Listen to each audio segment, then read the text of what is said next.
till a player on top know it. Rooftop pit, how sweet. If you really want it, gotta own it. Fight through it, we was at the lowest. Blood, sweat, tears, the components. Riding all year, now's the moment. We are not friends, we are opponents. Yeah, I'm coming for mine. Yeah, I'm making a play, the game on the line. Yeah, I've been on the grind. Yeah, I jump in the spot, I made it my time. Yeah, look in the sky. Yeah, the stars align, no shade to shine. Can't stop it already. Emotional work and devotion, we put in this time. Look. You won't stop my stride. I'll just break your line. I don't tolerate wasted time. Coming to take what's mine. Can't stop, won't stop, won't. If you really want it, gotta own it. Blood, sweat, tears, nickel, blue. You take us down, keep fighting. Off day, gotta bounce back. Might have took an L, we don't count that though. Remember back, we was down bad. Now the way we looking, gotta doubt that. I know you see the way we moving, giving game. Better listen like a student. Don't talk bad it, be about it, do it. Look here, really ain't nothing to it. I got proof for you like tenfold. Always down for the team, 10 toes. You been hater, we been known. Won't quit till I'm in the end zone. Won't stop till I hit the goal line. Never been the one to need a cosign. Can't stop it already. Emotional work and devotion. We put in this bedtime. Look.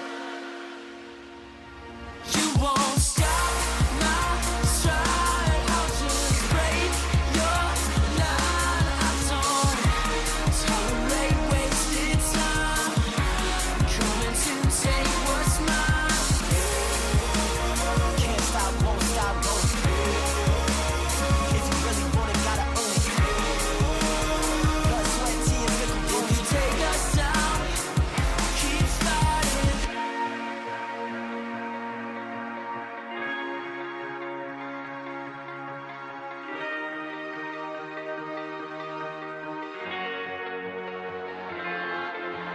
At the end, I'll be there waiting for the rest. I don't take pity on the man who couldn't keep up with my best. No contest, no.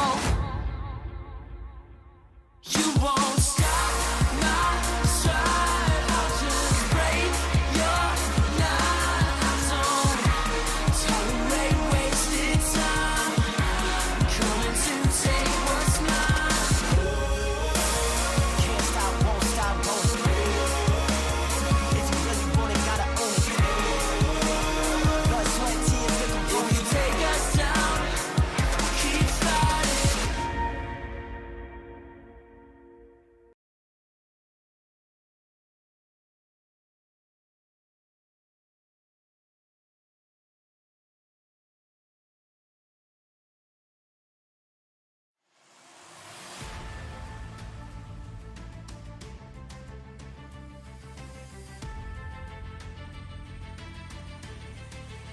After some California love on the West Coast, the best of 4 wide take on the Concrete Beast located on the outskirts of Nashville with the one goal of facing the music.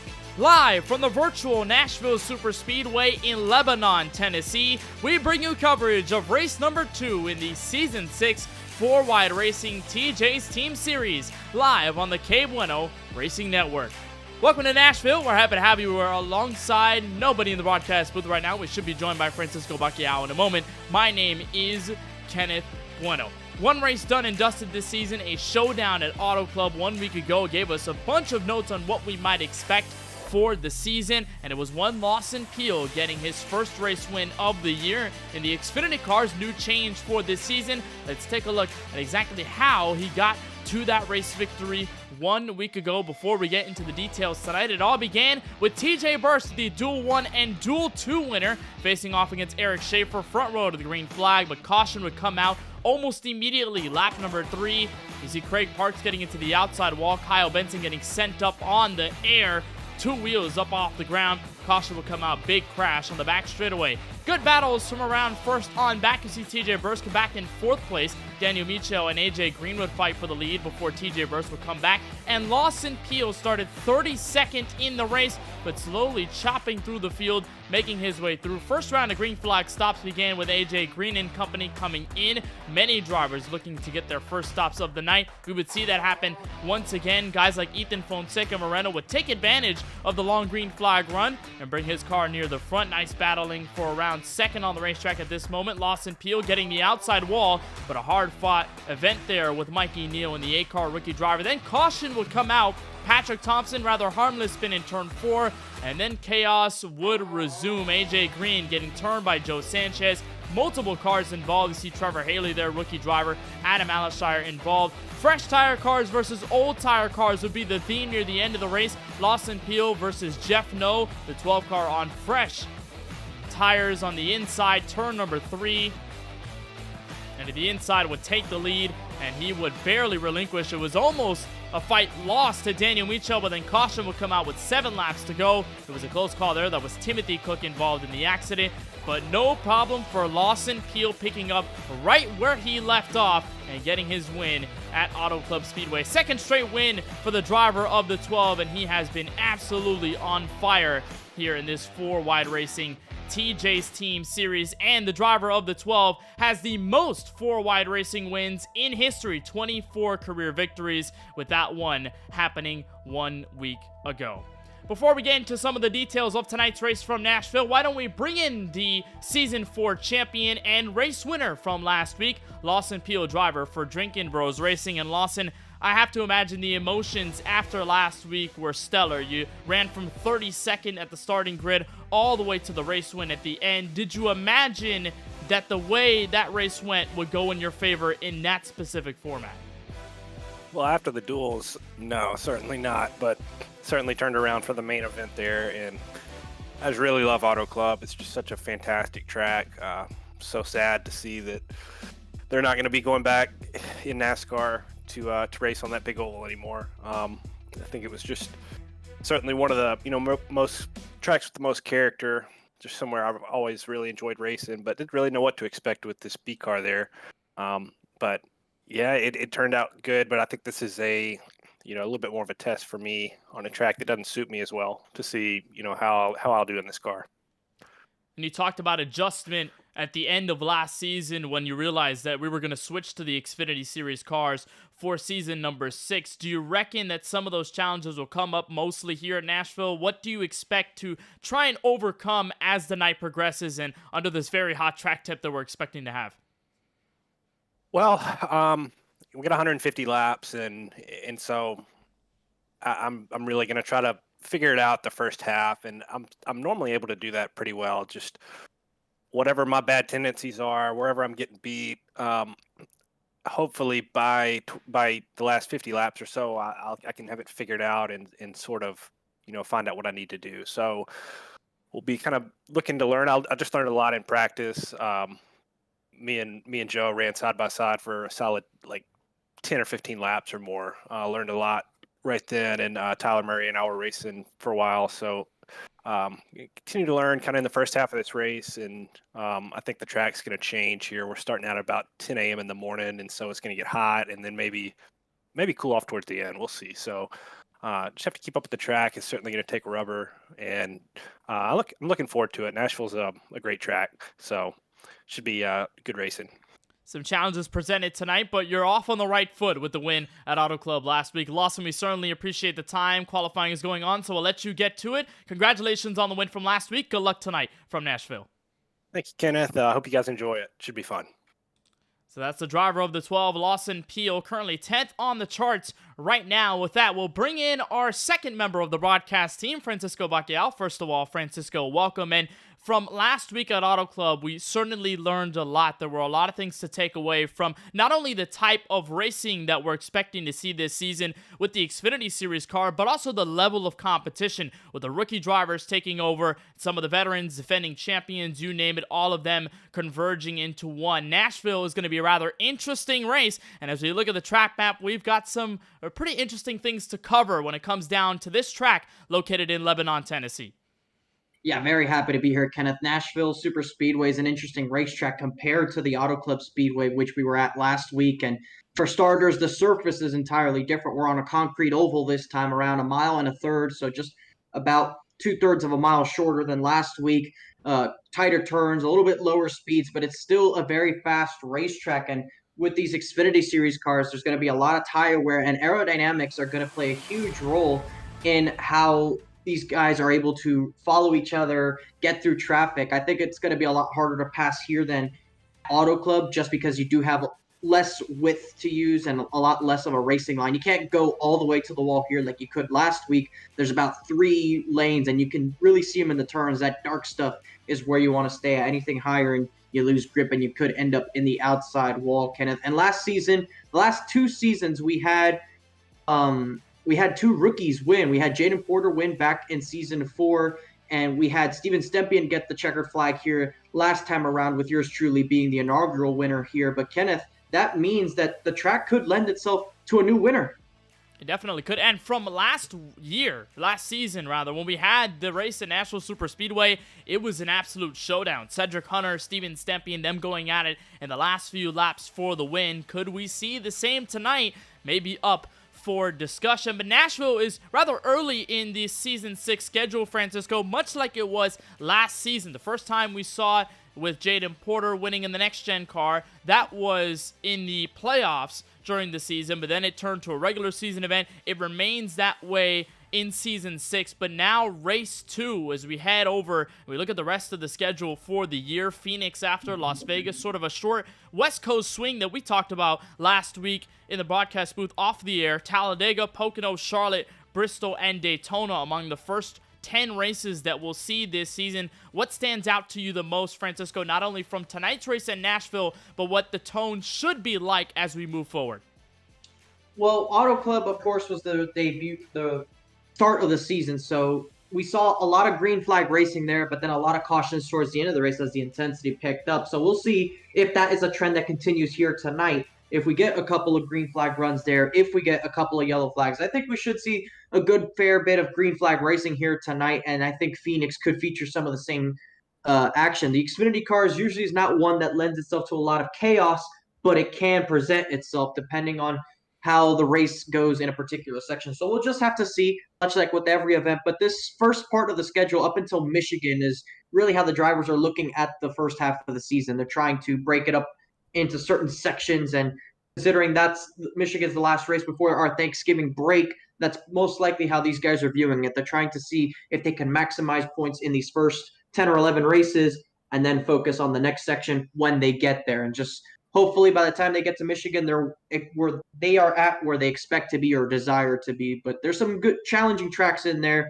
that could feature some chaos, others that maybe will feature more green flag runs, but we'll just have to see. It's a take it race by race approach, right, for these drivers. And now that you don't have the win and you're in format like we did last season, you're having to really put importance on every single race. You can't just lag back and let the whole field take control. You have to be on your 150% all season long, which is going to be the biggest obstacle for the drivers, Francisco. And you've raced in a couple of leagues yourself. You know exactly what it's like to go through points formats, whether it be playoffs or the one that we're seeing in this 4Wide Racing TJ's Team Series. But how do you have to keep the endurance up? How can you keep the endurance up over a long season and make sure that your prime time at the start of the season and at the very end? A lot of it comes down to choosing your battles, especially when you know you have a season length points format. So if these guys, they obviously have the chase, they'll have to focus about those last 10. So this first couple of races during the season, you want to get as many wins as possible and try and get as many playoff points as possible so you can start the chase in a good position. So if you're able to do that, then it comes down to just picking and choosing your battles. There's going to be moments in the season in races where you just have to give way. Maybe you don't want to. Maybe you don't think you should, but it's better off if you do. That way you live to survive another lap and end up taking, let's say, a 12th place finish instead of taking a 30th place finish. And that's where those points will start to show out. If you take the 12th instead of the 30th, sometimes you'll risk it to try and get that 5th place finish. But if you don't get that 5th place finish and you get that 30th place finish, that's a starking difference. And when you have that amount of points racked up with good finishes, it's going to pay off at the end, no doubt about it. And you're right there where you say that 30th place, it's really going to hurt. And it could really mentally affect the drivers as well. It could put them in precarious situations just because of maybe a bad string of races, or they hit some bad luck, or maybe things haven't been going their way as of late. But it's still very early. These are our way too early predictions, or way too early analysis, as we would say. We're watching drivers put in some laps on warm-up. This is Joe Sanchez in the 55. Him and the 43, Ethan Fonseca Moreno, had pretty decent races at Auto Club 1 week ago. Ethan Fonseca Moreno finished 4th in his first ever 4-wide racing event, so very good to start off the year. In the 55 car, looking to get a better finish this time around from Nashville Superspeedway. And top of the board right now is Daniel Michel in the 25. And Francisco, boy, we saw a lot out of him and out of the driver we're watching right now, TJ Bursk in the 94, who's looking for a lot of redemption this week because he had internet connection problems last week. Could have taken him out of a potential first race win in Season 6. Tonight, he's looking to get some of that revenge back and maybe lead some laps tonight. We did get some insight on what happened to him, Kenneth, and it was actually a pit road penalty, speeding on entry when he came in for that pit stop, and he called it quits after that, and that's why the 94 was not in the race after that. So it's unfortunate that he tried to get too much onto pit road and it ended up costing him, but he's here once again trying to see if he can make up for that and try and get another win. And that 94 currently fast right now, but things are topsy-turvy at the top of the board just because this is warm-up. And obviously, this is a new part of the 4-wide series this year, Francisco, and part of that was because Tyler Murray, league owner, was expecting more than 43 drivers in this race. Now, give or take, there is about 41 in this session, so all the drivers will race, but there was a rule implemented that if there were more than 47, they would take some drivers out of the race, make them go home in qualifying, and just bring the fastest 43. But it appears since we have less than 43, we're going to be okay, and pit stalls will not be shared. So at least, Francisco, in that sense, we won't have that type of chaos come about like we do when we have races at, let's say, Talladega or Daytona, where the crowds of drivers are so big that you have just a big disparity in driver number versus pit stall availability number, and that could obviously get a little tensious. But let's talk about Nashville Superspeedway. It's a concrete surface. We're going to have a very hot track temperature. What do you figure are going to be the keys to this race for the field if it want to survive this long race? Tires. That's the name of the game here. Tires are going to matter a lot. You want to save them. It's the concrete surface. It'll wear the tires differently than an asphalt surface, but also we're in the southeast, and it's a spring session time, so it's going to be very warm out there, and it's going to eat up those tires a lot. So if you can take care of them and take care of your race car, you should be in a pretty decent spot to stay up in the front, but it's easier said than done. Well, you know a thing or two about saving tires and staying on long green flag runs and being able to still dominate the field. I'm sure that you still feel a little bit of that excitement of taking the race win with the competition. A long time ago, that was a couple of seasons back. I'd say season 3, when they were at the next-gen cars and you ran that race, and I was all alone in the booth calling your way to the victory. I'm sure you feel a bit of that whenever we come back here. Yeah, it's a nice memory. It's crazy for me to think that almost exactly 2 years ago on Saturday, Kenneth, was my first win in the series back at the Homestead Miami Speedway. December will be 2 years since my Nashville win here, the first time the series ran here with the Gen 6 cars, and I still remember that race, and it's nice to look back on. I every once in a while go back to that broadcast. You did a good job on the call there, and I'm sure that Marvel Studios number 30 machine looked the wonders on the broadcast, watching it go around the racetrack, just putting in those fast laps. And I still remember Craig Lautenslager put in a pretty awesome race there. I know he came up in the second spot, but he was still pretty fast that race and kept me on my toes. And a lot of the guys had a big playoff moments in that race as well. So whilst this race is not a playoff race, I sure hope some guys are able to have some pretty similar enough runs here for themselves and are able to put on a good show for us. All I'm going to say is that I tried my best to keep the Marvel puns to a minimum, but I didn't think I could stop myself at that point, and I still did it sometimes. Drivers are lined up behind the iRacing official pace car, which means it's our time to take you through your starting grid for tonight's second race of the Season 6 4-wide racing TJ's Team Series here from the Music City. Jaden Porter captures his second straight Nashville Superspeedway pole. He lines it up with a 30.210 to lead the field to green. Kyle Benson in the 38 for Murray Reedy Motorsports will be on his outside. They'll join together in row number 1. Joe Sanchez in the Lego Technic Chevrolet Camaro will line up third. Rookie driver Mikey Neal is looking to continue what has so far been a very impressive season for him. He's going to start outside in P4. Row 3 features rookie driver in the Ford Mustang, Trevor Haley in the 4, Ethan Fonseca Moreno, also a rookie driver in the 43. He'll start alongside in P6. AJ Green repping the beef car tonight. He will start in 7th. Eric Schaefer in the number 3, who started on the front row last week. He will join AJ Green in row number 4. That is position number 8. And then go the final 2 in our top 10. Cody Kinsey with a great qualifying effort to put him 9th, and Lawson Peel, season 4 champion and driver we talked to pre-race, rounding out the top 10 tonight. Jesse Prees is going to just miss out on that top 10, starting in the P11 with Patrick Thompson alongside him in that 6th row. You look back at the next one, you see Austin Reedy is going to be starting in the 13th position, a better qualifying effort this week, with TJ Burst trying for that redemption down in P14. Moving on to the next row, we have Daniel Michel in the 25, trying to see if he can get a couple spots better this time. Wyatt Brackett will be in the 16th spot next to him. Adam Alishire, strong showing early on last week. We'll try and see if he can do it again in the 17th spot, with Curtis Kelly in that 71 in the 18th spot. Brandon Banks, season 5 championship appearance, and is going to be starting in the 19th spot here alongside Christopher Bishop, who has good solid experience here in the 20th spot. And then behind them, Kevin D'Elia is 21st. Tony Kivett will be alongside in the 76 in 22nd. 23rd will be the 45 car of Luke Knupp for KBueno Racing. And Lance Hill rolling deep in this field, 24th. Had a strugglesome evening at Auto Club last week, looking to rebound this time around from Nashville Superspeedway. Jeremy Garrison in the number 5 car will start 25th. Jeff Noe, the rookie driver, in 26 alongside. That's row number 13 before you find row 14. Ryan Steenbachers in the 79, joined alongside by Michael Newbraw in 28th place. And the final 2 inside your top 30, CJ Munier in the number 89, and the 7 car making his debut in this series, David Brackett.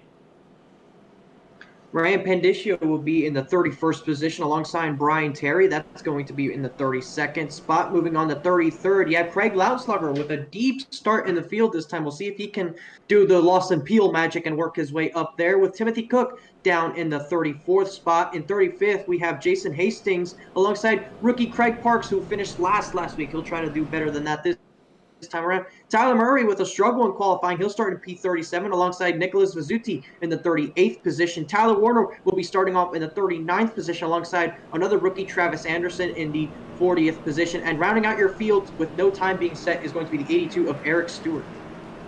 So that's your 41 car field here from Nashville Superspeedway. Eric Stewart did not put in a qualifying time. And we're going to have 41 cars strong here from the Music City. Let's take a look at the weather. And like Lawson Peel alluded to, we are racing rather early in the morning. We're going to go through the afternoon here in Sim. Track temp, surprisingly not in the 100s yet. We should see it breach 100 later on tonight. It's 98 degrees right now on the track surface, 83 degrees in the air. Winds to the east at around 6 to 7 miles an hour. And it's a clear afternoon, or morning/afternoon here in Lebanon, Tennessee. A beautiful day to go racing. This track opened in 2001, closed in 2011, but then reopened in 2021 to welcome back NASCAR competition. And it's going to welcome the 4Wide Racing TJ's Team Series here tonight. Jaden Porter in the 28, leading the field from the front in the race where he won for the first time. Kyle Benson on the outside. Green flag in the air. We're racing from Nashville.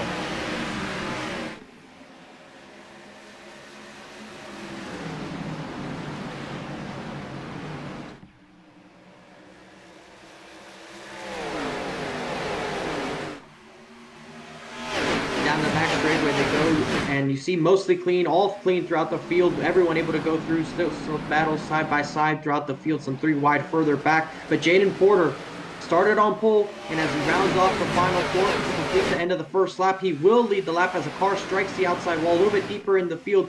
All as we complete lap 1, Kenneth, we're still under the green flag, and the 28 of Porter, last season's champion, back in the front. You saw the 55 of Joe Sanchez waste no time on the opening lap, got to the inside of Kyle Benson, and has moved to second. Trevor Haley in fourth. Mikey Neal rounding out the top 5. Our first side-by-side battle you won't find until the mid-pack. But so far, the 28 of Jaden Porter leading this field out in front. Reminder, Jaden Porter, in the race that he won at Nashville 2 seasons ago, he started 8th in that race, started 1st in this race last season, and unfortunately did not get to the win. Steven Stempian took the checkered flag in that one, but the 28, we know Francisco is very much skilled at a track like Nashville that punishes the tires and has a unique driving style to it. 28 holding out strong at the front of the field, and it's a single file train behind him. He's not going to like the stat that the pole sitter has not won a Nashville Superspeedway race, but he's hoping to change that here today, as now we have a move for the second spot. You see the 38 now to the inside. That's Kyle Benson battling Joe Sanchez. They've had their fair share of battles at this racetrack in the past, and they're battling away for P2. So Benson will try and get back on the inside of Sanchez and make that a completed pass for second, but it's going to be to no avail at the moment. Trevor Haley riding around in the background, just going to look to follow that 38 on the inside of the racetrack. And if there's one thing that you notice about Kyle Benson's number 38 machine is the graphics on it. This is a Dude Wipes car that Anthony Alfredo and Front Row Motorsports ran a while back, and they still do run from here and then. But there are some decals on it that are different from what we're expecting to see from Benson all season long. That's because the entirety, Francisco, of Murray Reedy Motorsports is running musician-themed paint schemes. So you've got this one here by Kyle Benson. You've got some others by, of course, Tyler Murray, by Tyler Warner. I believe this one is Zach Bryan on the hood of this number 38 Ford Mustang as he continues to do battle with Joe Sanchez. So a bit of fun that Murray Reedy Motorsports and league owner Tyler Murray are having tonight here from the Music City.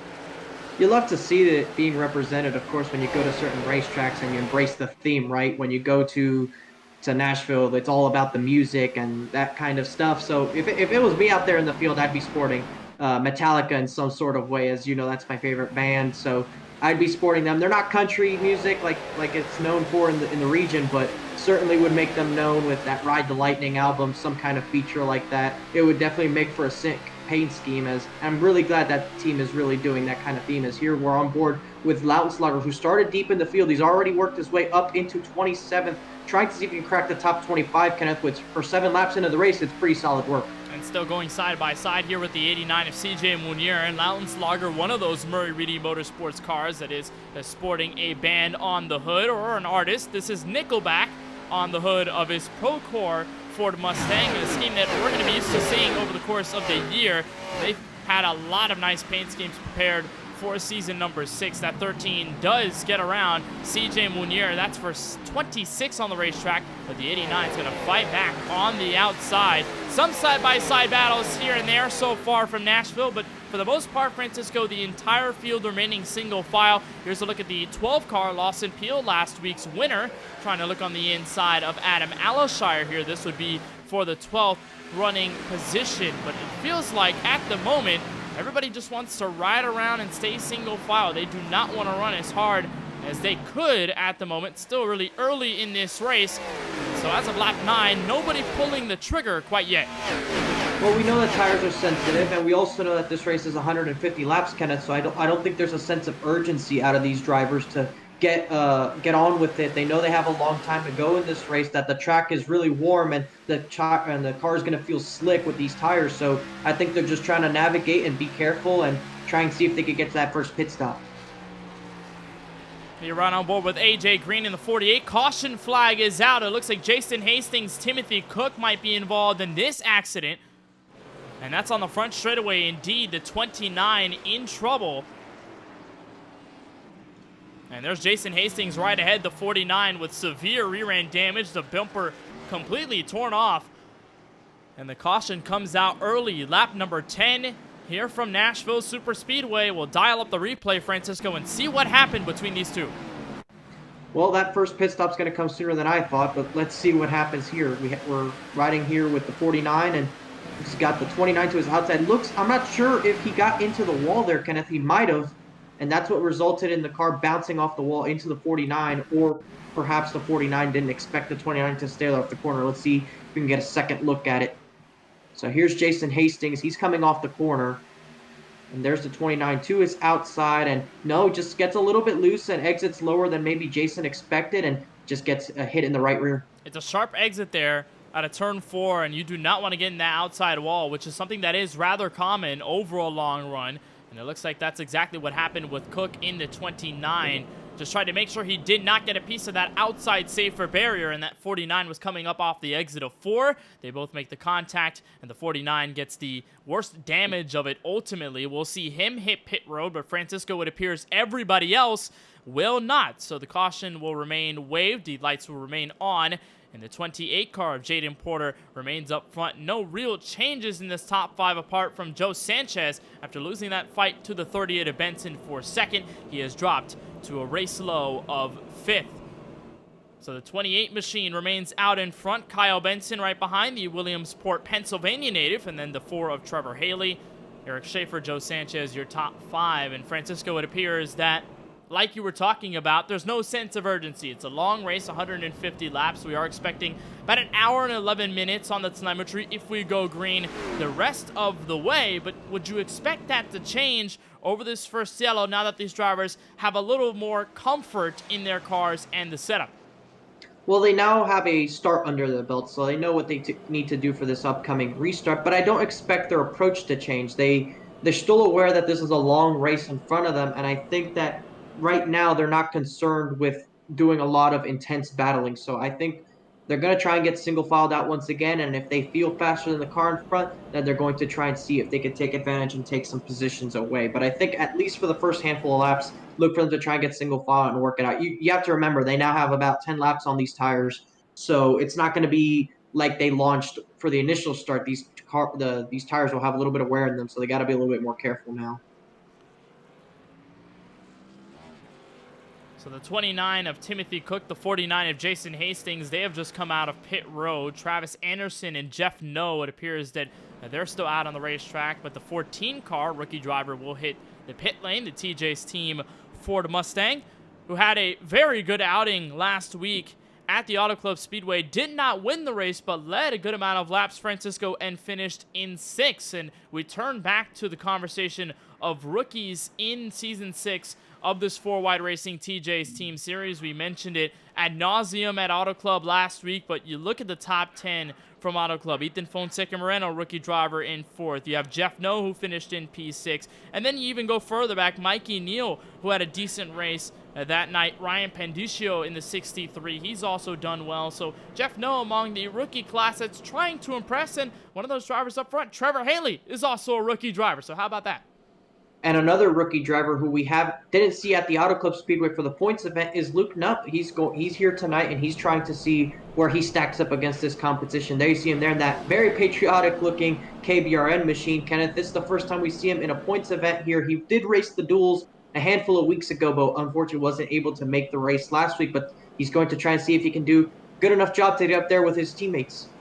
The driver from Peoria, Arizona, looking to make a good first impression here with the rookie stripes on the back end of his number 45. He will roll off from 14th on this restart. Field will double up. Jaden Porter will have control of the next restart, which will be our first, with Kyle Benson on the outside. Trevor Haley, Eric Schaefer right behind to give support in row number 2. Kyle Benson had a nice comeback in this race last season with the next-gen cars. Here, and Eric Schaefer, I believe, got into somewhat of a tussle, and someone made some contact, got involved in an incident, but they all came back over a long green flag run, which might end up being the common denominator over the first 2 races of this season. We saw an early caution last week at Auto Club, but then it turned into a long green flag run, and we wouldn't see a caution until near the end of the race.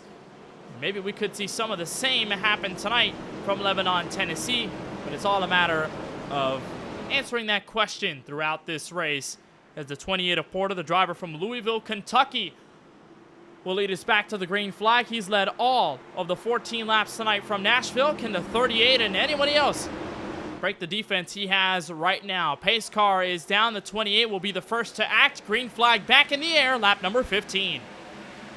And a great launch for him. The leader always just such an advantage on these restarts. If you can get a good enough launch like he does, you get a sizable advantage to defend, at least for 1 and 2.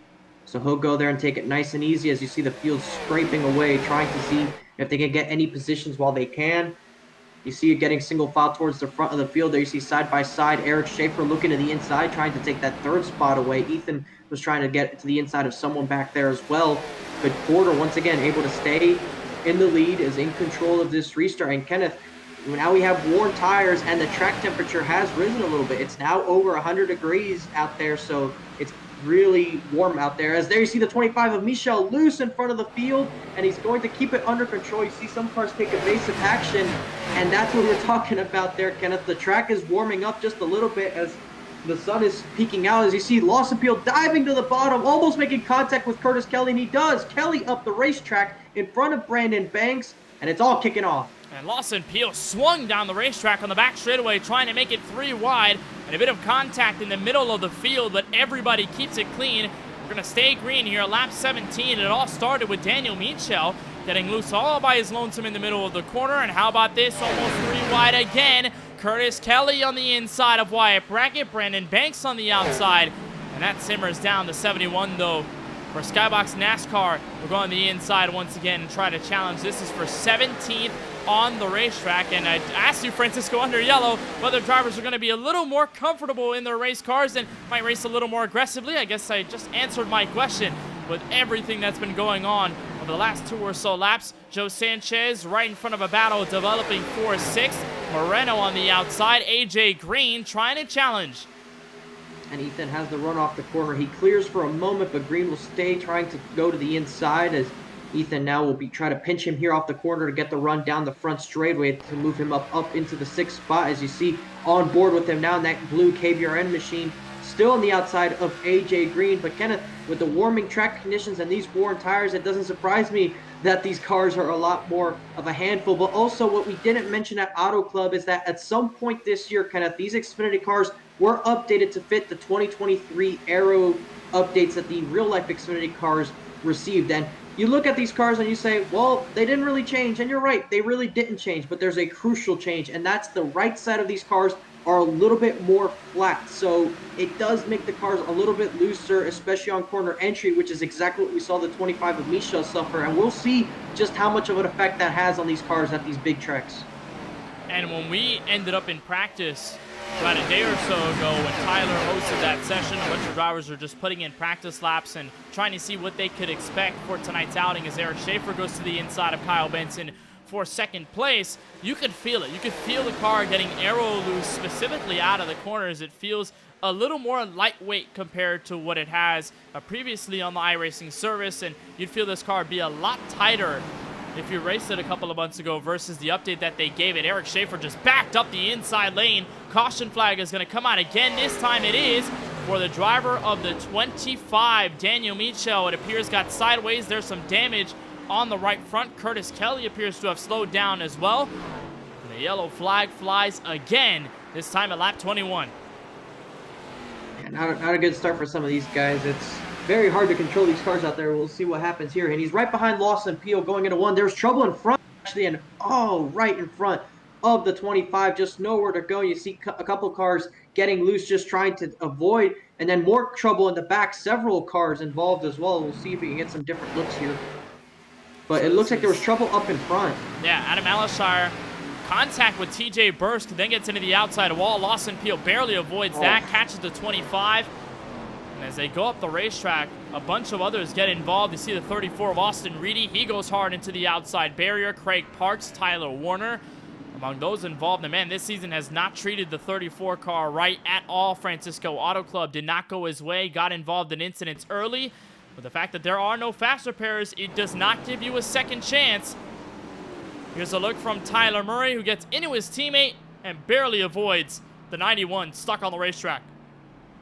Yeah, you read my mind. The no fast repairs is certainly not going to help some of these drivers that get involved in these incidents. And you mentioned Austin Reedy. That's 2 races in a row, Kenneth, that he's had trouble early in the race. So that's not going to help his results. That's not going to help him in the point situation. So 2 races in, and it's not looking good for him. So here we are on board with Lawson Peel, who's moved his way up through the field pretty decently already, and he's right behind where it happened. So there you see the contact's going to happen just up there, right in front of him. The 91 back in the outside barely misses it.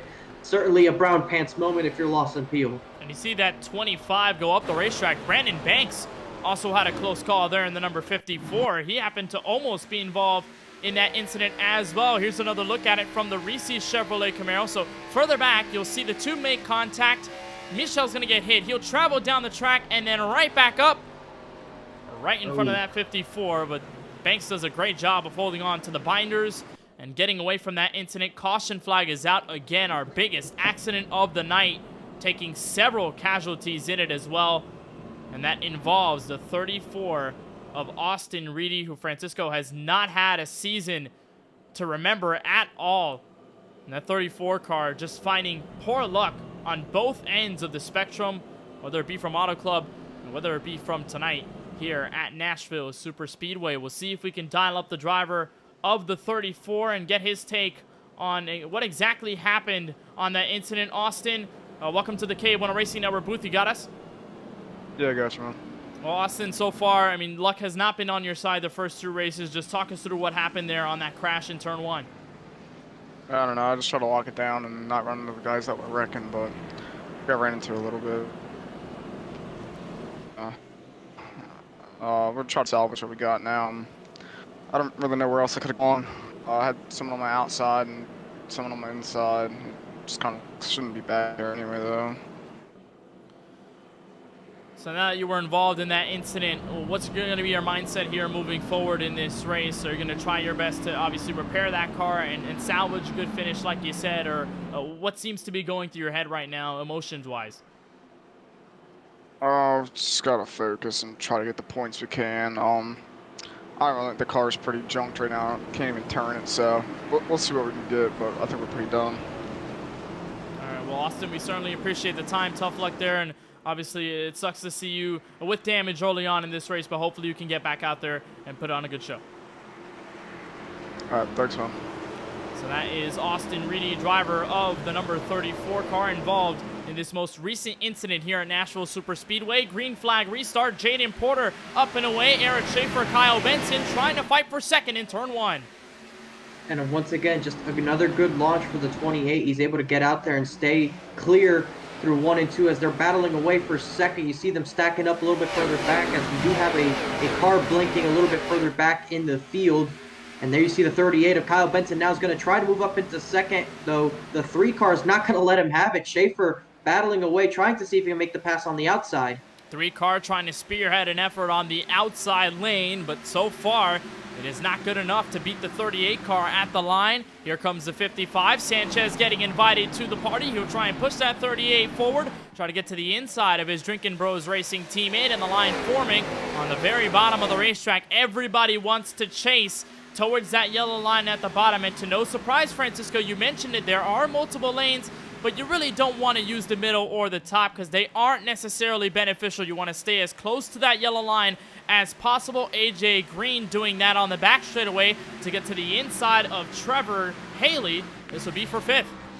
But if everyone's on the inside line, Kenneth, you have nowhere to go, and not a better example than right there. You see, kind of boxed in there behind Joe Sanchez. If you just run up on a guy like that, you have nowhere to go. You have to slow down more, and it's not going to help lap time. And if everyone's leaving that top open, it might not help your tires, but you gain the track position one way or the other. As there you see, Luke Knupp has really made up a couple positions here. He's now battling with AJ Green. First appearance in the top 10, maybe top 5 here for Luke Knupp, driver that raced in the Road to Pro qualifying iRacing series on the eNASCAR side.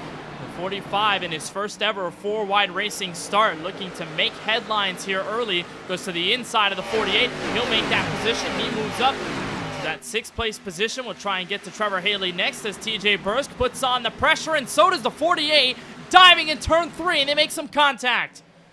Running really close with that 45, and you see he's going to get loose on the inside. That should give Knupp the advantage on the top as they go down the front straightaway. So Knupp is not going to clear back to turn 1. AJ is going to try and see if he can stay down there on the bottom in that Martin Truex Jr. themed car there. And Knupp is going to roll the top here down the back straightaway. You'll see him start to gain some time down the back straightaway going into turn 3. But again, he won't clear going into turn 3. That's going to leave AJ on the bottom, give him a chance to try and do something. But then when they get to this part of the corner, the 45 should have the advantage. You can imagine, Francisco, that one of the hardest things to do here at Nashville Superspeedway is complete a pass on the inside when you got a driver doing this every corner. You can easily pinch down the driver on the bottom and make them work for that position, earn their money. That 48 decides a slide job might be the best option, but it could send him 3 wide, and it does. TJ Bursk on the inside, 3 wide in turn 3. And now AJ Green's all the way at the very top, which is very tricky because you can easily lose a little bit of grip, and he does so. So instead of gaining that spot, he loses 2, and now he's under fire from Mikey Neal. Pushing through is Mikey Neal, rookie driver for KBueno Racing. 2 of those drivers inside the top 10 is what happened there to the 45 of Luke Canup. It looks like just a bit of a graphical issue there. It appears that his car completely blew up, but his car is completely fine as he continues this fight for position now against his teammate. This will be for 7th. As we look up front, battle for the lead has changed. Eric Schaefer, the 3 car, moves up to the front. His first bit of the lead here at Nashville Superspeedway. Gets to the front of the field, so now Jaden Porter is not leading this race anymore. And that happened while we were looking at that intense battling deeper in the field. So now Porter is going to be under fire from Kyle Benson here soon. The 55 of Joe Sanchez not too far behind these guys, Kenneth. So Schaefer out in front. He's won a pole here before. He's had some good performances. So we'll just have to see how he can do this. If he's able to pull away from the 28 and what he does on this long run. But I am caught up here with the driver of the 91 who was involved in that incident and is going to be scored in the last position here. And Adam, we just brought you into the booth here, so just kind of take us through what happened there on the front straightaway. I don't really know. I watched the replay of it. I guess I didn't go up as much or as early as TJ thought I would, and he just kind of got my left rear. And I overcorrected. I thought it was going to spin me a lot more than it did, and I collected Michelle, I think. So I don't know if I ruined him, but I'm sitting the pitch right now. 3 minutes of optional left trying to get it fixed to get back on track. Yeah, of course, the goal is to get back there on the racetrack with the updated point system. You need points. It's not winning in anymore. So that's really going to be the name of the game. You have to get out there and get as high as a result as you can. And we talked to Austin Reedy a little bit earlier. He plans on doing the same thing. So is that really the mindset going forward with no fast repairs? Yeah, pretty much. My crew chief told me that they could repair most of it, but I would still have minor wheel damage. So I'll just do the best I can with that. We wish you luck, Adam, and we hope to see you get a decent result. Thank you. That's Adam Alashire in the 91. Obviously not the race that he wanted to have happened this early on. That bit of contact with TJ Bursk was really the catalyst of all that, Francisco. And we'll again talk about the lack of fast repairs for Season 6. It is going to dramatically change how the season is going to play out, and maybe also the motive of each and every driver as they tackle each race. When you get involved in an incident like that, whether it be from aggression, whether it be from bad luck, whether it be just a little mistake, anything can happen out on the racetrack. You all of a sudden have to salvage the amount of points that's left to fight for and just hope and pray that something can happen to give you some free room to either gain position and gain those valuable points. It is going to alter the way that we see this season play out. Obviously, the storylines that have already stricken us this year, and obviously how the fight for the championship will play out if we see those competitors get involved in crashes. Of course, and that makes it more realistic, kind of what we see in real life, because obviously there's no fast repairs. You can't bring out the backup car in a real NASCAR race mid-race, so it makes it feel more like that, and it also makes the drivers have to be more disciplined. You don't have that safety valve that you could just click it off and you have a brand new race car essentially. No, you have to take care of this car all 150 laps of this race and however many laps are in whatever race you may be, and you have to take care of it like an egg, and you really have to do a good enough job, and that just makes winning more difficult. If you're able to go up against all these factors and go up there and take a couple of wins, it really does add to that factor of what you're able to do. 991 car of Adam Alashire is going to try to get back on track. He joined Skybox Racing for Season 6 of the 4-Wide Racing TJ's Team Series, and I'm sure that while he's waiting for his car to be repaired, he's watching 2 of his teammates here, 16th and 17th, Kevin D'Elia and Curtis Kelly, the 53 and the 71. D'Elia, the driver out of St. Charles, Illinois, developed the Skybox team, and we saw the sponsor on his car, Francisco, last season when he ran a Chevrolet Camaro, this time a Toyota Supra, here in season number 6. And Kevin came off of a top 10, 7th place finish at Auto Club 1 week ago. last Wednesday. So the 53 definitely looking for some of the continued consistency here tonight. He's got some drivers to battle through, namely 3 wide with his teammate and the 13 of Craig Lownslogger. Lownslogger started deep in the field as well, Kenneth, and he's actually done a pretty decent job as they look how loose Curtis Kelly is right there.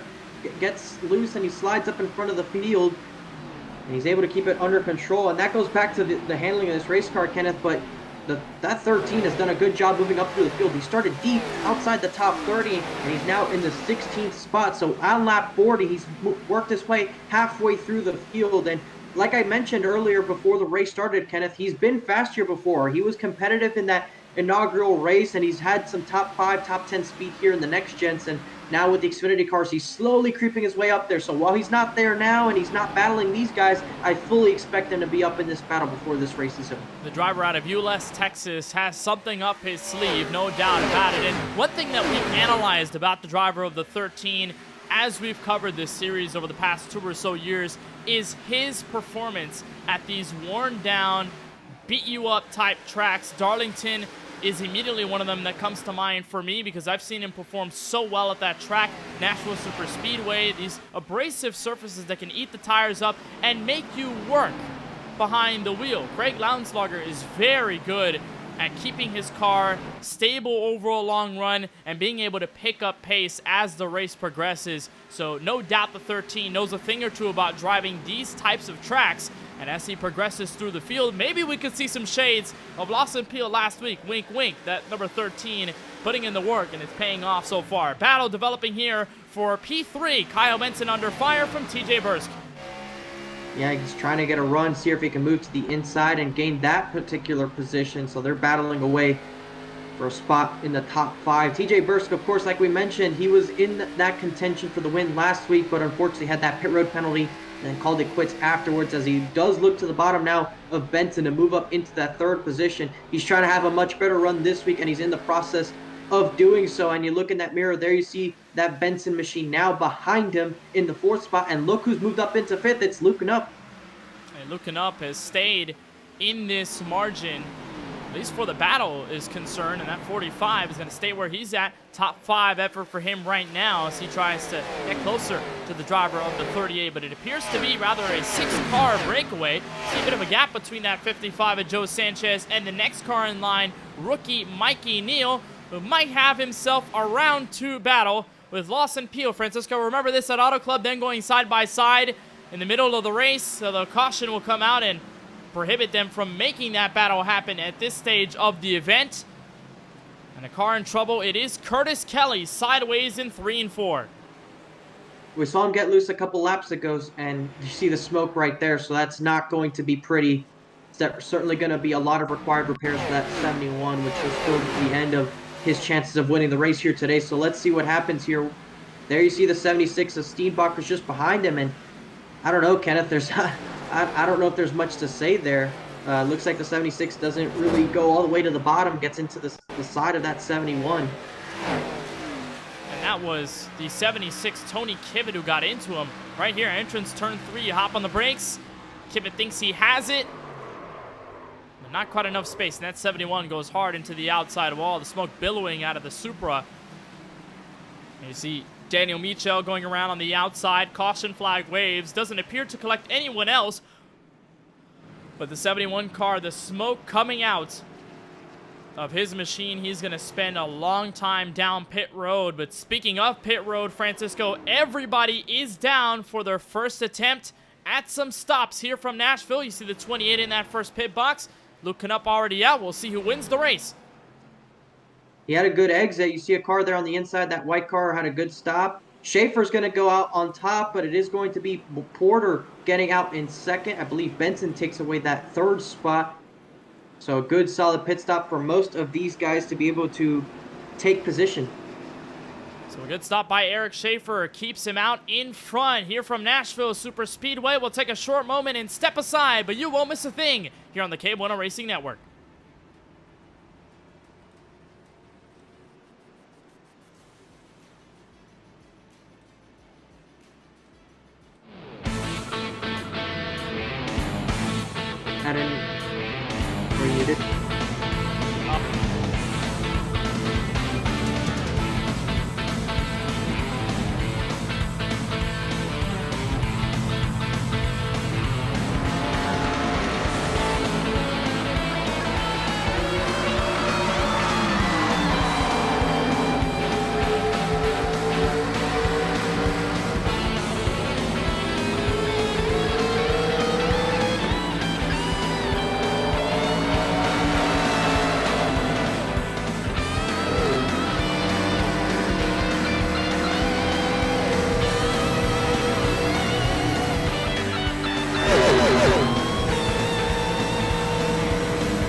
Welcome back to Nashville Superspeedway, coverage of race number 2 in the Season 6 4-Wide Racing TJ's Team Series, live on the KBueno Racing Network. Kenneth Bueno and Francisco Bacallao to bring you all the coverage in the broadcast booth. And it has been a race between Eric Schaefer and Jaden Porter at the front. Our most recent caution involving the 71 of Curtis Kelly, who got turned by the 76 of Tony Kivitt. And now, Francisco, with fresh tires on the board for everyone in the field, we're going to have a showdown between the 3 and the 28 as we get this green flag. Porter, the pole sitter for tonight, his second straight pole here at Lebanon, Tennessee. Eric Schaefer coming off some decent runs at tracks like these. Going to try and hold on to that top position. Pace car is down. The 3 car will have discretion in the Geico restart zone. He gets out early. Green flag in the air once again. It was a good launch for the 3 car. Porter looked like he wanted to go a little bit sooner, but didn't want to jump in front of that 3, and it's going to possibly cost them the position to the 94 of TJ Bursk, who's rolling that bottom, trying to take that second spot away, and he does, and these guys are going to be going carefully around this racetrack with these cold tires. And a battle developing for Jaden Porter. Absolutely nowhere he can go on the top side, trapped in terms of the space that he can maneuver around. And that 38 is going to have some help. Never mind. Luke Canup going to use the apron to try and dart on the inside. A little bit loose there entering turn 1, but he's got the space to try and make this pass happen for 4th. Luke Canup, the rookie, inside the top 5 for the first time this evening. And he gets loose on the bottom. That's going to allow Joe Sanchez to jump on the outside and go with Benson, as looks like the 94 is going to try and take the lead. He goes on the inside of Eric Schaefer. Does the 3 have enough defense? For right now, the answer is yes. But the man who was trying to redeem himself after internet connection issues last week at Auto Club, still trying his best to get to the front, and no success entering turn 1. The 94 will back out. We'll try once again, and I guess it's showing the patience level of Burskin. We saw a bit of that last week at Auto Club, right? Francisco, in the space that he fell back to 3rd, 4th place. He let the drivers up front and AJ Green and company battle for the lead, do whatever they must. But as soon as the run started to develop, that 94 came right back in the picture and stole the race lead from both of them. It was the 48 of Green, the 25 of Daniel Micho at the time. So if there's one thing that we took away from last week's opener, is that this 94 car and the driver behind the wheel has a lot of patience, and he's not afraid to just hold back and wait. So far, it seems to be the plan right now, building up a solid run on that 3 car, just going to make sure that he doesn't get sandwiched with this 38 right behind him. And look, he's going to get right there, almost into the quarter panel of the 3 car, so not a pretty turn 3 there for him, and it's going to allow Benson to get a run on him and 45 of Nuff. They're all nose to tail in this top 5. And the 45 might flirt with the inside lane in turn 1. He's got it. He's going to have help from the 55 of Sanchez. Bursk once again challenges for the lead. He tries a slide job. He'll shut the door on the 3. New race leader, TJ Bursk. And it looks like the 45 is going to have a run to maybe go at their 2nd place, and he's going to try and go down the inside. So he is side by side with Schaefer. Joe Sanchez gets loose on the bottom, so they're racing very hard in this top 5. And they're 2 by 2 right behind them. At the back end of the top 10, Mikey Neal, Jesse Prees, AJ Green, and how about Lance Hill in the number 1 machine entering the top 10. We don't necessarily see a paint scheme off of the 1 tonight, but he needs a solid finish this evening from Nashville based on what happened to him both in the duels and in the season opening race. As he tries to go to the inside of his teammate here, the 48 of AJ Green, both of them for Stonks Motorsports. And a great battle developing here. Mikey Neal on the outside as the battle for the lead persists, but TJ Bursk is going to hold out front. Mikey Neal able to take away that 10th spot now, as looks like Schaefer was able to get back into 2nd in front of the 45. Joe Sanchez settling in that 4th spot. Looks like he'll maybe hit the apron there, slides up the racetrack. It's going to allow the 8 to get by. It might allow AJ Green to try and get up into this battle. And there you see AJ Green and the battling behind him as well. There you see the 54, Brandon Banks, trying to move up as well.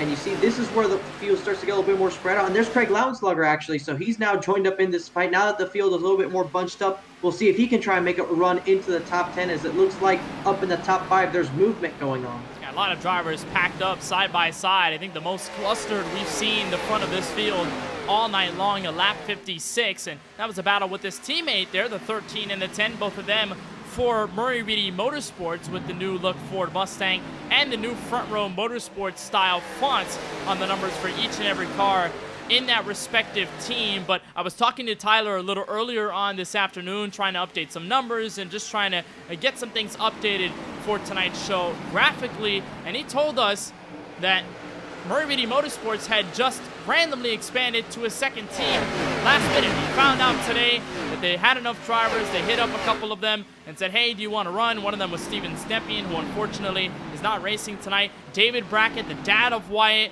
also set to race. He's in this field this evening. Ryan Terry racing for the team, and of course Wyatt Brackett and Ryan Steenbacher. So they decided to just branch off with the amount of drivers they had auxiliary-wise and made this second Murray Reedy Motorsports team, Francisco. Kind of funny, number one, to see just how fast that team developed in the span of, I don't know, maybe 3 or 4 hours, but also the fact that we had 2 Drinkin' Bros Racing teams. Now we have 2 Murray Reedy Motorsports teams, so we have giga teams on both sides. And they're labeled respectively which one's which. It's the main group of each, and then you have the exact same name followed by 2. Exactly. It's a sequel. It's the same thing. I've never seen it quite like this, especially multiple teams in the same series. So it's interesting. It's interesting to see, but it goes to show that there is an advantage in having numbers when this is the main organization that you're involved in. So while yes, there are 2 separate entities, they're obviously both respectively a part of the Murray Reedy Motorsports group and the Drinkin' Bros Racing group.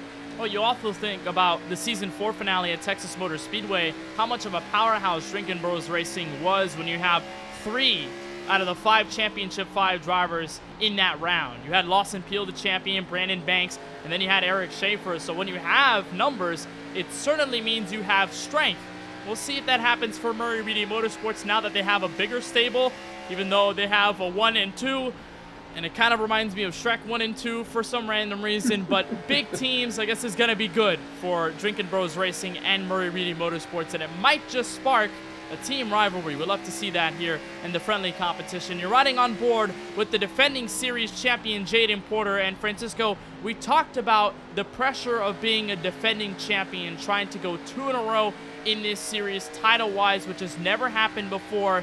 And at Auto Club, he struggled late in the race. He had a solid first half, and then all of a sudden in that second half, it sort of unraveled in a negative way. He dropped all the way to the top 15. That's where he finished, got involved in an incident, some contact late in the race. And tonight, he started on the pole. Now he's up to 6. How can a guy like Jaden Porter maintain a position or better without that fall-off that he experienced 1 week ago? And partially that fall-off was due to some damage that we found on the left rear of his race car. How much it was impacting his car, we don't know, but it certainly played a role in that. So we're seeing the difference right now. Instead of down in the 15th, 16th spot, he's up here in 6th, and he certainly looks like he still has a top 5 car under his belt, which is exactly what we expect out of Jaden Porter, to have good, solid top 5 cars available to him. He was never one to go out there and dominate a race, but if he does, then it's certainly dangerous. So I would still keep an eye out for that 28. He's definitely capable of going out there and still showing that he can still win this race. By no means is he out of it. We're still not even halfway through this event, Kenneth. We got a long one to go, and there you see Eric Schaefer up in the 2nd spot, Joe Sanchez in 3rd, with Luke Knupp in the 4th spot. So not much movement going on at this point in the race, Kenneth, but this is where everyone starts to feel out the tires. It starts to wear out, and you're trying to see if you can get a long run in. And turning back to the point of Jaden Porter, he has 2 top 10s in the 2 career races he has here at Nashville Superspeedway. Of course, the first was his first career race victory in the middle of the playoffs in Season 4 and then Season 5. Although it wasn't a race win, it still was a 10th place finish, something that was redeeming for the driver of the 28, but obviously a win is better than anything, and we know that the 28 car can perform at this Nashville Superspeedway. We'll keep an eye on that bright pink and every color Ally Chevrolet as he sits behind Kyle Benson, who currently wraps up the top 5. TJ Bursk leading this race by almost half a second over Eric Schaefer in the 3 car, and there is looming lap traffic, Francisco. We have not seen this all night long, but now we've got it. That's the 34 of Austin Reedy, who spent a bulk of this race on pit road repairing that car after sustaining heavy damage in a crash. Well, now we're seeing lap traffic play a factor for the first time at lap 66. Not only is it just a lap car, but it's several lap cars, and they're all damaged, so there's significant pace difference here. So it's going to depend on where the lap traffic is caught and how quickly they get caught, because you don't want to catch them in the wrong spot and you have to go out of the way. But it looks like Reedy's going to go all the way down to the bottom of the racetrack and let everybody through, and he's actually going to take to the access road here. So it's a sportsman move here by the driver of the 34, knowing his situation, seeing the field come through, and he's not going to get in the way, and he'll actually bring it down pit road, it seems. Or actually, he's now out of, oh, there he is. I thought he may have exited the race, but no, he's there just letting most of the field through until he gets an opportunity to safely rejoin and not really hamper anybody's race. But while that was going on, we did see the 45 come looping up, move past Joe Sanchez, who struck the outside wall. He now moves up into third, and Benson now tries to take advantage and move up into fourth, so the 55 will settle down in fifth. Jaden Porter is licking his chops to try and see if he can get into the top 5. And a quick note, the 43 of Ethan Fonseca Moreno has been experiencing some blinking issues with connection, so he has dropped down the running order. He's still on the lead lap, but he's not in this top 20 anymore. You see him right here on our telemetry, shows him 2 laps down and 34th behind Craig Parks, who's a lap down. We saw that 17 have some struggles earlier this evening. And there you see it. I guess part of the reason why he's been back here so far is because the internet connectivity issues. He's been blinking in and out, and the same has befallen the 34 of Austin Reedy, and that transcends just this season. We've seen it in previous seasons where the connection has unfortunately been a little wonky here and there. He's blinked in and out, but obviously that hasn't affected his speed. But for drivers on the iRacing service, and for those who have never seen a race on iRacing before or aren't familiar with it, when you do have connectivity problems, whether you're on Wi-Fi or Ethernet or what may have you, your car in the sim to everyone else is going to start blinking in and out. So for drivers around you, they don't know where you are placed on the racetrack, and therefore it could create some complications, and in worst case scenarios, Francisco, could result in contact and a wreck. It's one of the gremlins that we have to face in the sim racing world. It's not something that you experience at all in real life, but on iRacing, it's a unique problem, and unfortunately, it can strike anyone. It's happened to me before. Sure, it's happened to you, Francisco, and it happens to everyone, something that's hard to control. It is, and I guess this is the way we can see it, is that this is our version of mechanical problems, because of course you don't really see random mechanical issues here on the sim, but I guess this is the closest thing we'll have to that. And you don't want to have it because you know it's a software issue, has nothing to do with the car and what you're doing. It's just the actual software you're using. So you're not a fan of it, but that's really the way you can see it. It's some sort of issue that arises mid-race that hampers you, and it's not fun when it happens. There was this one particular time that I was leading a race at Las Vegas, and I had connection issues, and instead of, at least I didn't lose any laps, Kenneth, but I magically dropped from the lead down to about 15th place, and I had to drive my way through the field, and that was not a fun time. Yeah, it's certainly frustrating when you have the connection issues strike you at an opportunistic time, if you're leading a race, or if you're trying to make a pass, or if you're having a good night overall, or even if you're trying to have fun, and then the Wi-Fi or the internet just all of a sudden hits the bed, and you have those blinking issues. It can be really frustrating as a driver. We'll keep an eye on the 43 of Moreno and the number 34 of Austin Reedy as they continue to put laps here at Nashville Superspeedway. Here is the 12, Lawson Peel, on board with his ex-Chevrolet Camaros. He tries to work on his Drinkin' Bros Racing teammate here, the 55 of Joe Sanchez. They're splitting some of the lap traffic. That's the 24 of Travis Anderson for MTC Esports up the road, entering turn 3. Lawson Peel, the driver from Columbus, Mississippi. We talked about him earlier in the show, Francisco, the all-time wins leader, 24 wins in his 4-wide career, including 14 in the last 2 seasons in this main 4-wide racing Cup Series. And Lawson Peel with a 25% win percentage for a race in his career, and certainly right now doing solid in P6 behind his teammate.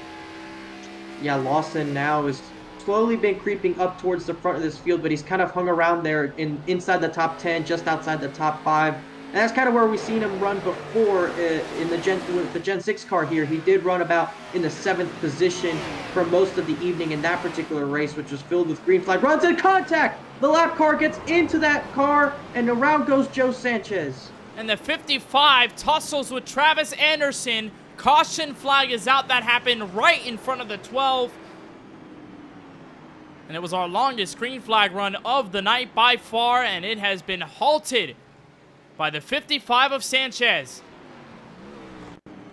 And that's the danger with lap traffic, Kenneth. You're navigating around them. There's a pace difference, and there you see Travis Anderson. Not much damage to his race car, if any, but he's certainly a little bit slower than these guys. Joe Sanchez will take to the bottom. You see the 24 is giving him space, but it looks like he gets loose in the middle of the tri-oval, Kenneth, and unfortunately just clips the 55 in the rear, and Joe Sanchez into the wall, and that's going to result in some damage to the 55. So we'll get a second look at it here, and I think Joe Sanchez might be a little lucky, Kenneth. While he did nose into the wall, it doesn't look like there's heavy damage on that race car, so we'll just have to see. Here's another look at it on board with the 55. Running 5th at the time of this caution. And makes that contact with the 24. And you're right, Francisco. Not much damage to take him out of this race. But it is damage nonetheless, and track position completely wiped out. Sanchez was having a solid outing tonight from Nashville, and all of a sudden he's going to have to take some extra time on pit road and see if he can continue this race. But for right now, leaders have hit the lane. The 94 of TJ Bursk was up to the largest lead we've seen by anybody tonight. He'll hit pit road. Everybody else will follow suit. There's the 34 of Kyle Benson, the 38 rather, the 28 of Jaden Porter. And the 94 is in and out. TJ Bursk with a quick stop, 7.4 seconds. He's out by a landslide. Luke Canup trying to take over second. Eric Schaefer will steal that spot before they get to the commitment line. And TJ Bursk, with what appears to be either fuel only or a 2-tire call, will hold on to the lead. I don't know about that one. I'm not too sure about that one, Kenneth. If that was me, I don't know if that's the move I'd make. Obviously, they pitted a handful of laps ago, but I still don't know if I'm the one who makes that decision to go for 2 tires here. We'll try and watch that pit stop again, but everybody else, 14.5 seconds, 15 seconds, which indicates, of course, 4 fresh tires and fuel. But for the driver of the 94, either he did not have the tires ticked down, or he had this plan all along. Here's a look at the replay of the 94's pit stop. You see him get into his pit box without any issues. And the jacks do not raise. That's fuel only. He said it just now over the radio. I heard him say he is on old tires. So a possible mistake here by TJ Bursk. Either that or an intentional fuel only call. He's going to be on the oldest tires of the field. That has to be a mistake, Francisco. There is no way that TJ would just deliberately not take tires and let the whole field have fresh rubber behind him, because he is going to get mollywopped on the restart. So this is a complicated scenario for driver 94. If it was a mistake, though, Kenneth, he'd immediately come back in and take tires. I don't think you stay out there and make it worse, because, sure, we take the green flag and he gets passed, but if there's no caution immediately, he runs the risk of potentially going a lap down if we get a long enough run. Yeah, but if he comes down again, I mean, he's going to be at the very back of the field. He might either just be banking on something to happen at this restart. I'm not entirely sure, but this 94 goes for no tires on this stop. And this has to be the biggest development we've seen so far strategy-wise from Nashville. Wow. Everybody else with 4 fresh tires. And TJ is going to have the advantage here, Francisco, of leading this field to green, because he can pull away early and try to hold on as long as possible. But the gap's going to shrink at some point, and it is going to dissipate. Well, he's going to struggle putting the power down because he's on those old tires, so he might get the launch right, but the 3 and the 45, the 38, they're all going to get a run on him going into turn 1. So whilst we've seen guys have an advantage into 1, I don't know how much of an advantage he's going to have. If this was me, I would have definitely come back down to pit road. I would have taken the hit, accepted it, restart at the back of the field. Yes, you lose all your track position, but I think at this point, with that mistake being made, you're bound to lose it anyways. Just kind of take it now on the restart and try to see if you can work your way back up a little bit before the next yellow comes out. TJ Bursk, the 4th entry for Stonks Motorsports this season, in a world of trouble, as the fresh tire field will be right behind him on this green flag restart, which will hit us at lap number 80. You saw just before we got to the start-finish line to get the 1 to green signal, Ethan Fonseca Moreno, CJ Munier, Tony Kivet among those getting their laps back and waving around to the field. Moreno now going to fight for the lucky dog spot with Travis Anderson in the 24. That's going to be for 32nd on the racetrack. We'll keep an eye on that. There are 31 cars on the lead lap, but our focus turns to the race leader on the oldest tires in the field, looking to survive as the pace car makes that left to the entrance of pit road. Bursk has the opportunity to get away early. He does, but how long will it last to turn 1? And it wasn't a great start for Schaefer. That means the 45 of Nupp is going to be challenging into turn 1. They're side by side. How quickly do they catch this 94, and who has the advantage? Well, the 45 is going to slide up the racetrack. Invitation open to the 38 of Kyle Benson, and he takes it 3 wide entering turn 3. Some swiveling behind them with Lawson Peel and Jaden Porter, but the 38 dives it into turn 3 and makes contact with Nupp entering turn 4. And he has to check up. He hits the apron as well, as there you see him now under attack from Lawson Peel.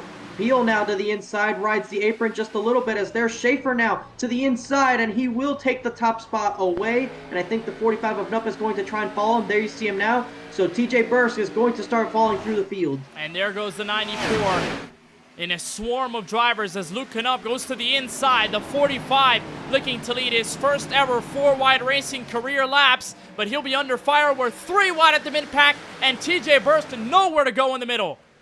And Lawson Peel now moves up into third, Kenneth, so he's slowly starting to inch up there. I think these guys at the front are hearing the Jaws theme.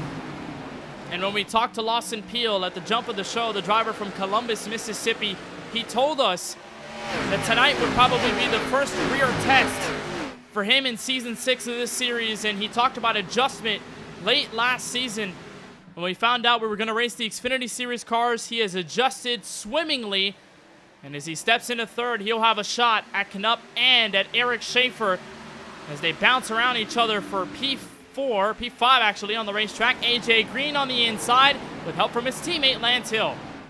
And they see Bursk a little bit further back. He's starting to fall outside of the top 10, so it's starting to kick off for him. He's going to have to try his best to hold on to as many positions as he can, but without tires to defend, it's going to be very difficult. There you see Hill now looking to the inside of 38, and he's going to try and run that bottom.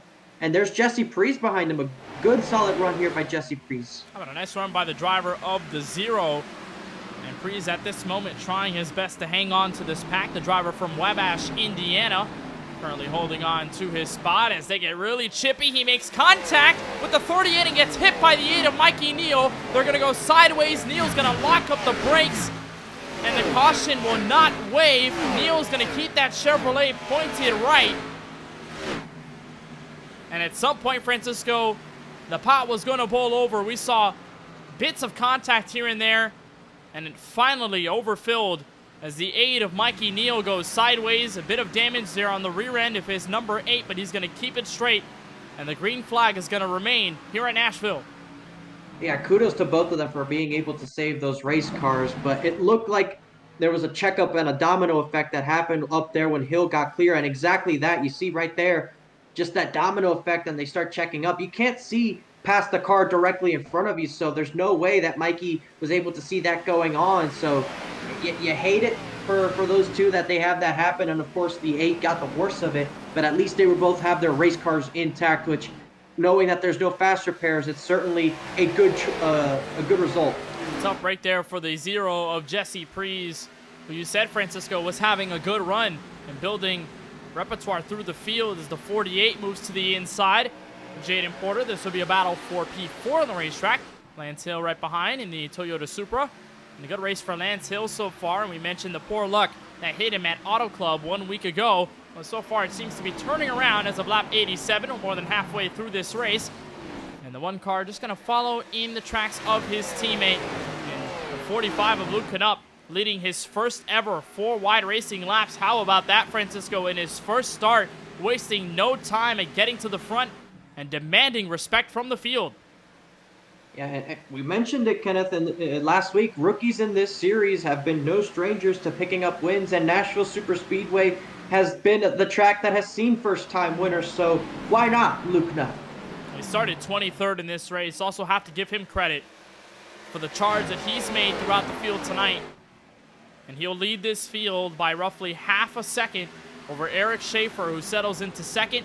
Meanwhile, the battle for 4th on back, not fully decided. Jaden Porter getting washed up the racetrack. AJ Green will have another chance at the inside lane. Porter loose out of the final corner. And here comes the Beef Machine, a more elegant Beef Machine in Season 6, but a Beef Machine nonetheless to the inside, and Lance Hill will follow.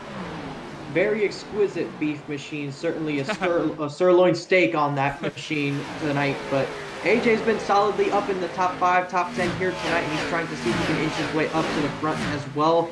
We saw him be fast at Auto Club as well, Kenneth. He was one of those fast cars along with TJ Bursk, but unfortunately got caught in an incident there late in the race and was not able to take away the win despite being one of the dominant cars. So for him, obviously he would love to win here tonight, but in terms of the points, he certainly would use a top 5 finish. And when we've talked to multiple drivers throughout this field, Francisco, we have seen the same storyline come about in that first race at Auto Club. Good at the beginning, all of a sudden, bad luck. Something happens to them late in the race. They don't get the finish that probably would have reflected their performance in that race. And it goes the same way for AJ Green. 14 laps to go. It was a very odd restart incident entering turn 1. It took the 48 out of competition entirely for the win, despite the strength that he had shown to the field. He had significant prowess in that race. So far, top 5 run building here from Nashville, as we'll approach the final 59 laps of the race here in Lebanon, Tennessee. And boy, it's been a clean one, our longest green flag run of the night, right before Joe Sanchez had that incident. And Francisco, we might be heading down the same track. A lot of the field just playing single file fiddle throughout the race. And you see Cody Kinsey, top 15 building right now, and field just separating little by little. You'll see these smaller packs start to come about. And this kind of run is not what the 94 of TJ Bursk wanted to see. We mentioned it on that mistake with the staying out on older tires. He's really dropped down through the field. There you see him right there. He's running in the 25th spot, and that's the 31 of Terry right behind him, trying to see if he can take that spot away. You see him, he's still loose, kicking out that rear end of the race car, and he might lose that spot now. So this is not working out for the 94. He needs a caution flag to try and cycle it out.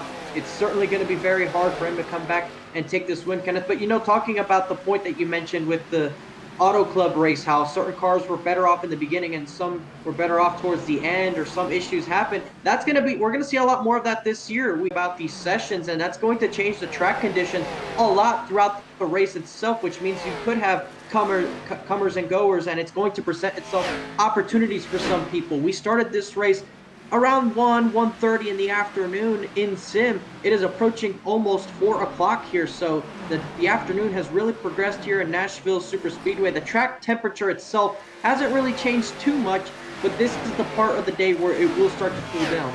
That hasn't changed at all. 98 degrees.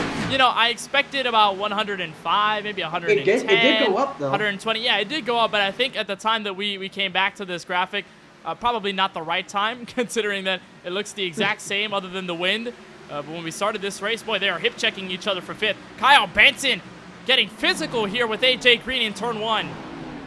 Yeah, you'd think they're playing football out there with the amount of contact they're making, but no, they're out there on the racetrack, and they're fighting very hard for position. And these two have really had some battles over the seasons, and they see more contact down the back straightaway, almost contact there again. So these two don't want to be doing that too much for too long, as it looks like Benson could clear him here in 3 and 4, and he will do so. AJ Green will get in behind him and try the crossover out of the corner, so not done yet. Green now to the bottom and contact. And they continue to go at each other for this 5th spot. Amazing and physical racing here in Nashville, as the shade will come up in turns 1 and 2. I'm guessing with the 2 cars, the decals they have on the quarter panels of each of the machines. See that 38 machine? He has BFFs on the side. That's a podcast that he's promoting. And then there's beef on the side of the 48. I'm not sure if either they're BFFs just fighting each other on the racetrack for fun, or if they have some beef on the racetrack with the way they've been racing each other. But so far, Kyle Benson will have that position. He slots into 5th. We'll see if that 48 has a response to give him. Right now, the answer is going to be no, maybe a yes, as he puts his nose to the inside. Caution flag will come out, though. It's Eric Stewart on the infield grass. And around in the middle of the front straightaway, the 82 Tim Hortons machine is sitting there, and he's able to get going. Doesn't look like he has much damage on his race car, Kenneth, so you have to think this could be a potential single car spin off of turn 4, as he's now rejoining the racetrack. And it looks like no damage to the rear of the car as well, so most likely a single car spin. So So as we get the replay ready here to see exactly what happens, let's see. And he's racing with TJ Bursk. So let's see what happens here. Remember, Bursk on those older tires, and looks like a little bit of contact. So he did get some help there off the corner. It sends the 82 spinning down into the infield. We'll see if he can ride on board with the 94 and see if he got loose, because that's what it looked like. It happened there. It looks like TJ maybe got loose. You got to remember he's on those significantly older tires, so you see he's not right on the bottom of the racetrack. But actually, I would say it looks like the 82 got loose, Kenneth, and just happens to come across TJ there. Not much that the 94 could do. A Canadian driver, Eric Stewart, you're right. There got loose at a turn 4. And that's why he made that contact with TJ Bursk in the 94. We'll try to get a better look at this from the perspective of the 94 of Bursk. Here's off the final corner. He's holding his line down there. And the 82 just loses the race car quite a bit. But that little mistake is what makes that contact between the two. And that 82 goes for a rather harmless spin on the infield grass. And that's why the caution comes out here at lap 199. The field has hit pit road. And just a further note on Eric Stewart in the 82, just having an unlucky first 2 races at Auto Club in the middle of green flag stops, lost all fuel pressure, and had to lift that car to pit road, and I believe he actually towed it to his pit box. So the 82 continues with some troubles as of now. But we've got some shakeups, Francisco, on pit road. Craig Lounslogger looks like either missed his pit box or didn't even go for pit lane at all. The 13 wins the race off the lane. Trevor Haley second with a 9.5 second stop. That looks to be 2 tires. Definitely a 2-tire call for the 4, but Craig Lounslogger with a no-tire call most likely on that end of the pit box, and we just saw how it worked for the 94 of TJ Bursk. So I'm not sure about the call on the 13 machine, but I do like this one for the 4 car. We haven't seen Trevor Haley at the very front. He's been doing solid here tonight. So we'll see if he does something here, but it does look like it was a genuine mistake out of the 13, and he is going to come down pit road once again. So he's taking the advice. He's not doing what the 94 did. He's going to bring it down pit road and just make sure that he has those tires on, and he's able to try and make up some positions on this restart instead of drifting backwards. And there you see the jack is going up on the right side of the 13, so he is changing tires. So that will hand the rookie driver, Trevor Haley, his first ever laps led in the 4Wide Racing TJ's Team Series, and Haley finished 24th in Fontana, California last Wednesday, but had a decent top 15 run brewing midway through the race, Francisco. And this 4-car, we've seen a lot of clean and strong racing out of him. And how about CSX Transportation? I think you and I know a certain train enthusiast friend that would probably be very happy with a scheme like this, but Trevor Haley putting the scheme to the test tonight with his Ford Mustang, and gonna lead some laps in will bring us to the next restart. Should come around lap 102. You mentioned him already, so I'm just going to say shout out to Let's Go Logano. There we go. But I will say now, I was looking at the running order, Kenneth. After being 2 laps down about 40 laps ago, Ethan Fonseca Moreno has worked his way back onto the lead lap. He did get the free pass under this caution flag, so look out for that 43 to see if he can make some moves to try and salvage a decent result here in the final 50 laps. So we'll get to 50 laps to go here from Nashville. Boy, this race has gone by rather quickly. I feel like probably, Francisco, it's gone a little faster than Auto Club did last Wednesday in the opening race of the season. But nonetheless, we are so excited to have this series back for another season with the new rules, the new point system, and of course the new Xfinity Series car with the damage model and the aero effects to match 2023's specifications. We'll have a restart here with around 49 laps remaining. Trevor Haley, the rookie, followed by another rookie on his outside, Luke Knupp, Eric Schaefer, Lawson Peel, pair of DBR drivers in 3rd and 4th. Lance Hill with his best run of the year brewing up so far in 5th. Kyle Benson back in P6. You'll have AJ Green and Jaden Porter behind him 7th and 8th. Brandon Banks and Ryan Pendicio, rookie driver for Nexus Esports in the 63. Rounding out the current top 10, Francisco, your expectations on this restart with a 2-tire call for Haley. Well, it certainly won't be as bad as the 94's pit call, I can tell you that, but it's, I don't know. They did run a good couple laps on their green flag there the previous run, so the left sides do have considerable wear on them. So I don't think he'll be as fast as the cars around him, but he certainly should put up a little bit more of a fight and at least be somewhat competitive to possibly stay inside the top 10 or 15. The 4 will hop on the gas pedal, green flag at lap 102, and as they chase for turn 1, that's a solid run on the inside for Lawson Peel. He'll try and take that spot away. His teammate will follow suit. Pressure from behind by the 1 of Lance Hill, but the 4 car of Trevor Haley holds his own out front on the back straightaway. And a car sideways. And a big crash in the back. Multiple involved. And that's our biggest crash this evening. Eric Stewart involved. The big one off of turn 2, several cars involved, several stranded on the inside of the racetrack, and this could be a byproduct of cold tires. There you see Craig Lounsloger, Kenneth, who had that pit miscue that didn't take tires. That's the other end of it. We saw him come back down the pit road. It put him back there, and unfortunately, it did cost him this time. We have to figure out exactly what happened on this restart to cause the yellow. Mikey Neal and Eric Stewart both get sideways. They go up into the outside wall, and they catch Lounsloger and multiple others. There's the 31 machine of Brian Terry. His first 4-wide start ends up in some damage. We got a better look at it this time by... Here's a look at it from the 13's perspective, but right up the road, the 8 car and then 82 will go sideways, and the 13 has nowhere to go. Big hits for both Neal and for Stewart. Fortunately for the 13, Kenneth, it looks like he doesn't really have much damage on his race car, which means he'll still have a decent enough car to keep going, but several other cars, significant damage with ripped off bumpers and such. So there you see the 28 get very loose. Mikey does as well, but he's all the way on the bottom of the racetrack. There's not really much he can do there. And of course, the 29, the 31, several cars just happen to be there at the wrong place at the wrong time and get some pretty significant damage there that is going to hamper the result of the race. So here we are on board with Ethan Fonseca, who got back on the lead lap, and there you see Munier get loose in front of him, and watch this. That's as close as it's going to be. He's certainly going to be thinking, what just happened? Well, he's going to hate to see that his teammate, Mikey Neal, was involved in that. Yeah. But he's going to be thanking his lucky stars that he got away with that scot-free. And you saw Timothy Cook there on that replay before the onboard look, a hard hit into the crash late.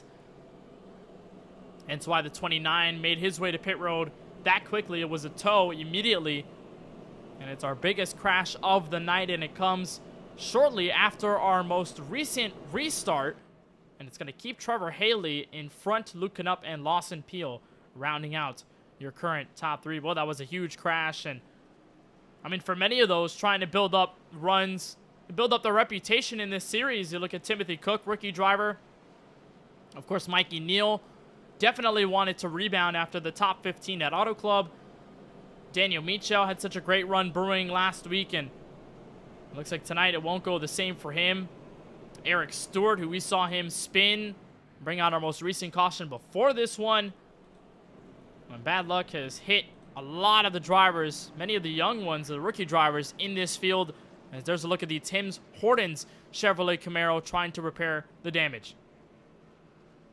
Yeah, it's a lot of damage, and once again, it's just striking the point of no fast repairs. You get any damage on your car that's significant, and you have to sit there and repair it. And if it's required damage, then you're probably going to be toast for the evening, as several cars are sitting on the pit lane trying to repair. You see Daniel Michel does still have some right side damage on his car, so it's not 100% that 25 car, but it's certainly able to at least be on the racetrack and put laps in, which if the attrition keeps coming up, and then it should give him a rather decent result. So right now, the driver of the 25 hoping that this keeps up, but he's able to stay out of it. He's right now in the 27th position. And there's your race leader right now, as we should take the 1 to green. We'll see if these restarts, if they keep happening, that'll help the 4 car, because 1, he keeps the track position, and it'll also equalize the tires just a little bit. They won't ever truly equal out, but it'll make it less of a disadvantage, which certainly doesn't hurt. The Indiana native is going to try to hold out front with the Arizona driver and looking up on the outside. And you're right, we saw that happen at Auto Club for a moment, where the cautions that did fly evened out the tire difference. And for the fresh tire cars, it didn't give them that much of an advantage. Maybe they had a little more grip, but it wasn't as much as what it was if, let's say, the restart had gone completely green. So for the 4 car, he gets to hold his breath a little longer. and he gets to hold out in this position, which is good news for him. More laps he can lead, more points he can probably gain, give him a better chance at being at the front of the field or getting his first ever 4-wide racing win here late in the going, because we're already less than 45 laps remaining in this event. So you got to imagine crunch time is approaching. Trevor Haley wants to be up here as long as possible. He's going to be joined alongside by Luke Canup once again on this restart. No changes in the first 2 rows. Lawson Peel, Eric Schaefer are both going to be in row number 2 for the second time in a row. Lance Hill and Kyle Benson joined in row number 3. The pace car will bring himself down to pit road, and Trevor Haley will have discretion in the restart zone. Everybody else left to react. And restart here, lap 107. And another good launch for him, and certainly a good one for the 12 of Lawson Peel, who's going to move up into second spot. He does get the advantage on the 45 of Nup, who tucks in third, but now it's going to be the winningest driver in this series going up against a rookie driver who's leading the field on a 2-tire call. When have we seen that before? 1 week ago, Jeff Noe was leading this race late in the going. Lawson Peel on fresh tires moved on the inside and did not let go. Got his 24th career 4-wide racing victory. Can he do it all over again? He's got a good run out of turn 4 and might not use it entering turn 1. As the third car in line, Luke Canup stays where he's at, tries to experiment with the middle line and get a better run out of turn 2, on board with the driver of the 12, trying to pressure the 4 car entering turn 3. And you can see him getting loose. Those left side tires are not as fresh as the rights, and there goes Lawson Peel now going to the inside. It's going to be tough if the 4 car can hang it around the outside. It's not going to be an easy pass, but he just doesn't have the grip, so move Lawson Peel into the front for the first time this evening. Luke Nupp will follow him up into second. Race leader Lawson Peel out in front for the second straight week. And the 12 car will try and hold out where he's at. The 4 car settles in third, and they are side by side for fourth on back, maybe 3 wide between them. The 38 will go on the inside, have some help from the 28 of Jaden Porter. And Kyle Benson trying to find his way under the Stocks Motorsports Supra. Caution is out again. And a large crash on the back straightaway. And that is Cody Kinsey, completely torn up on the backstretch. You see the bumper sitting there in the grass, so it is not a pretty sight for the 2 car. And it was probably not a pretty impact for the driver of the 2 car. We'll get a look here and see exactly what happened this time. And these restarts are getting more intense, Kenneth. We're seeing a lot more action. There you see Kinsey. He's on the bottom of the racetrack, and it looks like contact towards us outside, and wow, a big hit towards the outside wall. You see the 10 car get involved. There's the 43 getting a hit, a piece of it. We'll see what happened. It looks like 2 cars on the outside of him had some trouble going on. Looks like it was Kevin D'Elia and the 5 car. Jeremy Garrison. Right there. Yes. So right there, it looks like the 5 gets loose in front of D'Elia. D'Elia has nowhere to go, gets into him, and that's what gets the 5 spinning down into, yeah, there you see him, gets loose. D'Elia gets into the back of him. They both spin, and then they happen to bring the 2 car into it, and Ethan, with a huge hit to the back of that 2 car, gets significant front end damage. You hate to see it for him, as after he got those 2 laps back, that's probably going to significantly hamper his race too. It's been an expensive night for KBueno Racing, apart from Luke Canup. Mikey Neal involved in that incident. He has unfortunately been taken out of the event, and he's in the garage. And for the 43 of Ethan Fonseca Moreno, the driver out of Guadalajara, Mexico, but resides in San Jose, California, he's going to try to repair his Toyota Supra. There he is on pit road, and his crew going to work as Lawson Peel will have the race lead. You're lap number 111. And man, what else can you say about the Season 4 champion and the winningest driver in 4-wide history, Francisco? He always finds a way to the front. That's why they call him the Iceman. He's so calm, and he does not show a lot of emotion, but behind the eyes and in the brain is a fast race car driver, and he always finds his way to the front whenever he needs to. And it's happened again, 2 weeks in a row, where he started the race just hanging around in the field. And right now, in crunch time, he's got the top spot. Yeah, and he did have to work his way through the field once again, Kenneth. He didn't start at the very front like we're used to seeing him normally. So as far as single lap pace, he's still struggling a bit putting a lap together, but he still has the race pace, which comes down to the same aspects. You have to save tires. You have to maneuver traffic. And that's something we've always seen Lawson Peel have a skill in doing. So that is still there, and he's still able to slice his way up through these cars, past race cars. That's what he loves doing, and get up in front and lead races and try to win races. That's what he's ultimately here to do. He's the one who's done it the most in this series, and there's a reason for that. He's pretty good at it. But I will say, Kenneth, you mentioned how expensive the night has been. There's not enough fuel pumps I could disassemble and repair and that could make up for the amount of money I've lost here tonight. We're just like Dale Jr., aren't we? Whenever Junior Motorsports has a rough night, he just tweets, man, it's an expensive night for Junior Motorsports. Especially Bristol. Oh, yeah, 100%. Man, well, when you're a car owner, I guess it feels a little different. At least one of his cars won. Oh, yeah, that's true. That's true. Justin Allgaier with the win at Bristol Motor Speedway. Yes. And KBueno Racing still has a car in this fight, at least in terms of the race win. They still got Jaden Porter in top 7. So look at the Reese's car of Brandon Banks, and Justin Allgaier actually runs this scheme in real life. So I guess that's exactly why we turned to him. Just talking about Justin Allgaier's win at Bristol Motor Speedway and getting the sword at the last Great Coliseum. Brandon Banks runs in 9th right now, and he's had a rather competitive race. He started back in 19th, and it's been a slow progression, but it's been sure. He's been as high as 8th in this field. And Brandon Banks just showing the consistent style of driving that he's been known for over the last couple of seasons in this 4-wide racing series. He'll be joined alongside by rookie driver Ryan Pendicio. How about that? Pendicio, the driver out of Massachusetts from Skybox Racing, putting on a show tonight. Yeah, it's one of the highest positions we've seen him running, so a good effort here by the 63 and that Supra.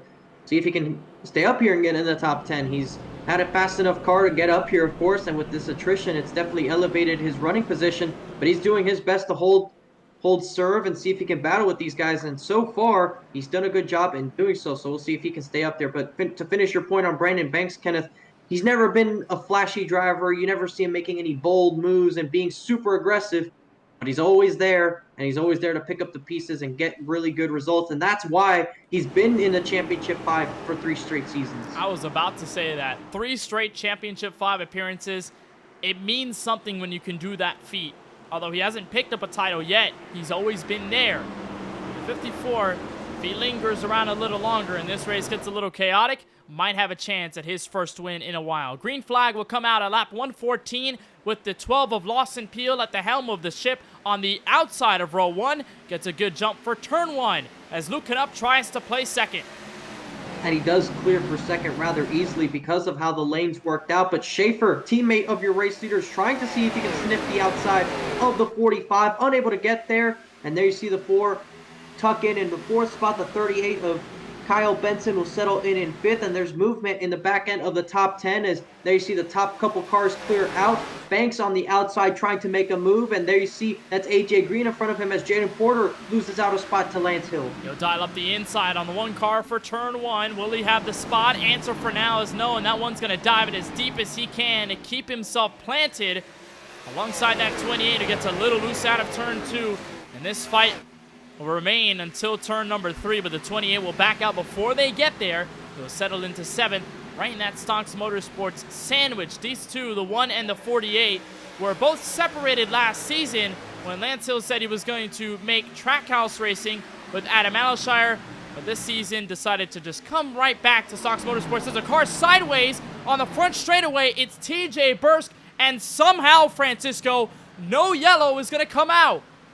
And I thought for a second when he was going to re-enter the track that it might have been right there, but just... I'm not sure. I saw a car on the apron and I heard some chatter over the radio, so I figured they were correlated. And let's see exactly what happens here. It's that 63. Looks like a little bit of netcode involved there, Kenneth. It looks like just slight contact with those two.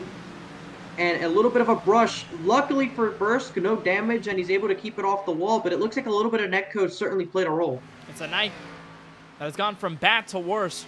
For the 94 TJ Bursk, he is going to be at the mercy of being 1 lap down in 27th place. And I am not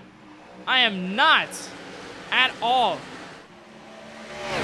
I'm surprised that no caution come out, but I'm not exactly not shocked that a caution did not fly out there. I'm very surprised that we did not see a yellow come out because we saw Eric Stewart sideways at the same part of the racetrack on the infield grass. The caution waved immediately And for the 94, stalled in the middle of the racing line on the apron, if you can call it that.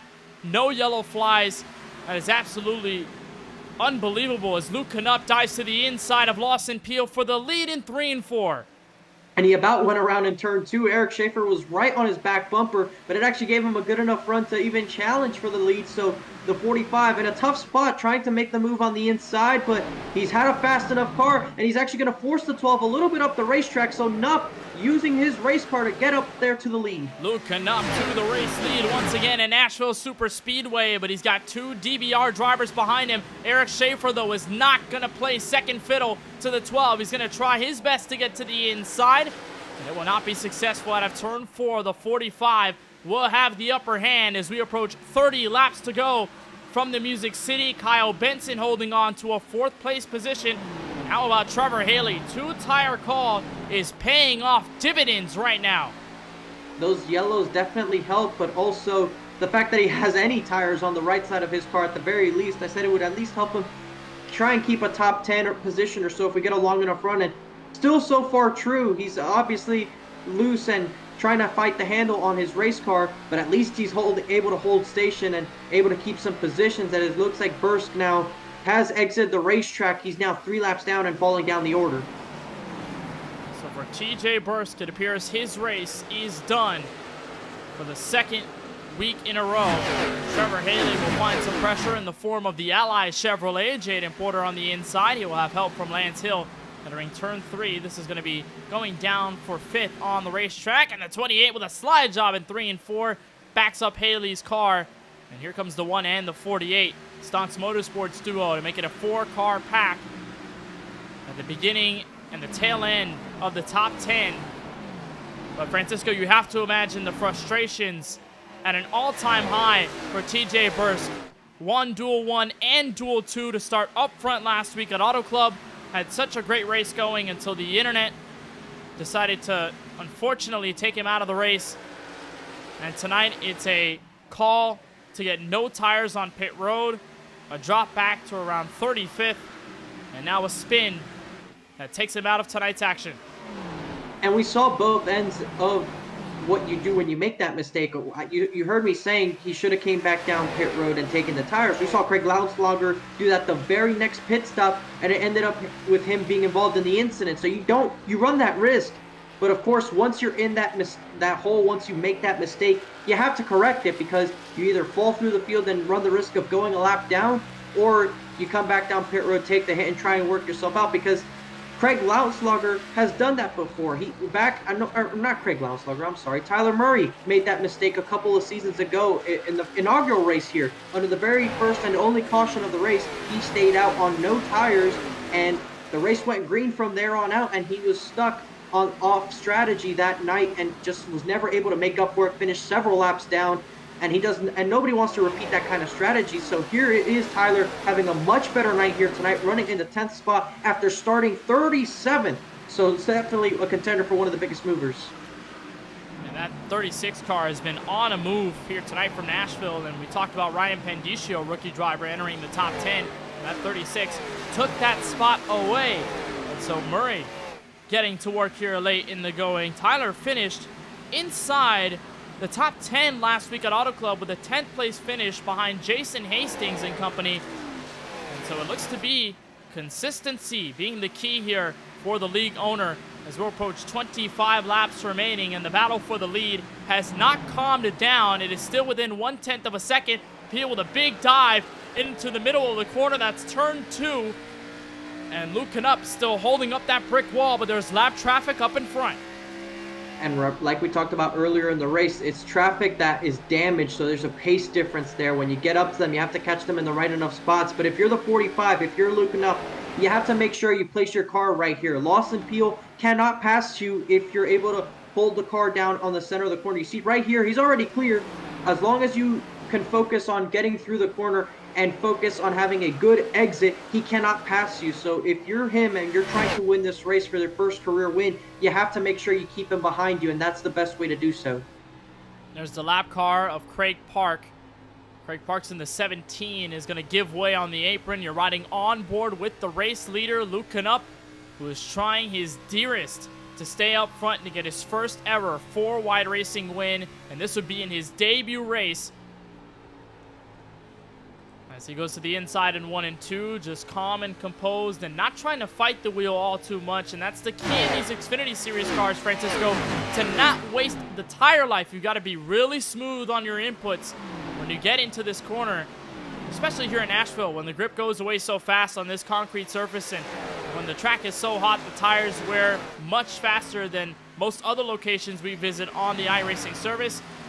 Looking Up is using that smoothness to his advantage, but he hasn't broken away much.